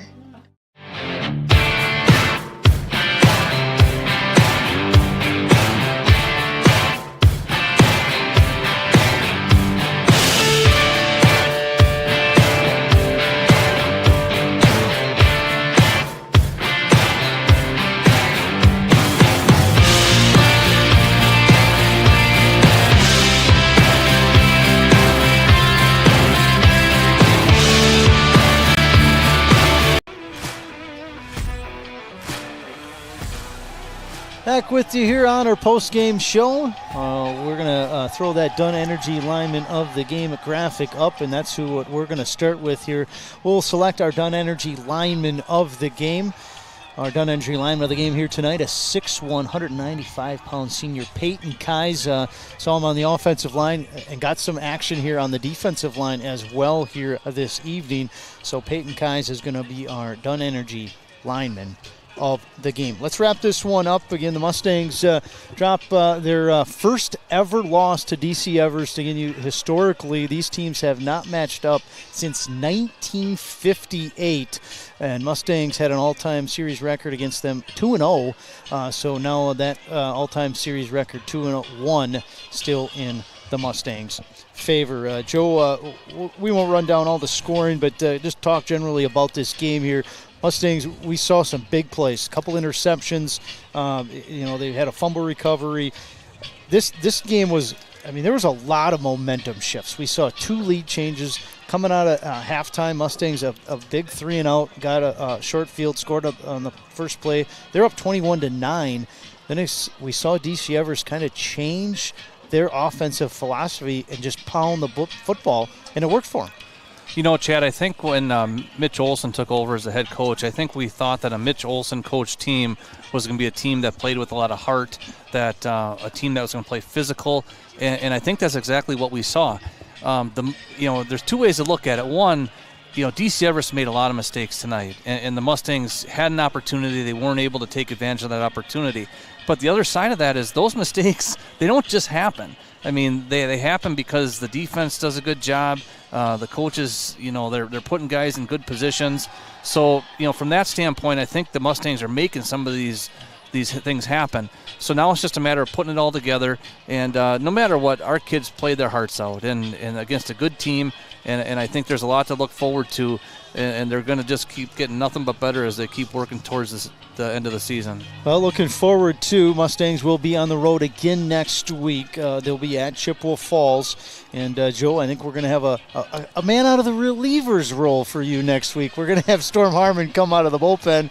And I know you're going to a swim meet here next week for Ellie. So, yes, great job here tonight, by the way. I love the fact that you do such a good job when we don't have the score bot, and you kept up on the down, the distance, the time. That's a lot of work, and so a big thanks to Joe for helping everybody know what those details are throughout the broadcast. But, yeah, next week you're going to have a day off, or a night off, I should say, and Storm, who I've worked with in the basketball season last year, he's going to come out of the bullpen and take your spot, so that'll be a good one. For the Everest Evergreens, they'll take on Wausau West next week. So you see the Valley and the Big Rivers both get into conference play starting next week. Menomonie will be at Chippewa Falls here to begin their BRC play. Anything else to add before we end this one? I will be. I'll be in Wisconsin Rapids for the girls swim and dive meet next Friday night, and I'm going to have to be careful because you're supposed to be quiet at the start of each race, and you're definitely supposed to be quiet when the divers are diving. So just be careful. If there's a touchdown at the wrong time, I might get elbowed. But anyway, you and Storm, I'm sure, will have a great broadcast, and we'll miss you, but then we'll be back the week after. So yeah, and then good luck next week. Yeah, the week after, then at Hudson, that will be at home for the Mustangs. Again, your quarterfinal here. Mustangs drop one to DC Everest, 30-21. I'd like to thank everybody that made the broadcast possible. Mitch Olson joining us here in the pregame show. Our halftime guest, Mrs. Davis, first grade teacher out of what elementary again? River Heights Elementary. Big thanks to Eric and Joe for running the camera and the computer, and I'm Chad Zetter. We'll be back next week, 6:40 pregame show at Chippewa Falls. You've been watching Mustangs TV.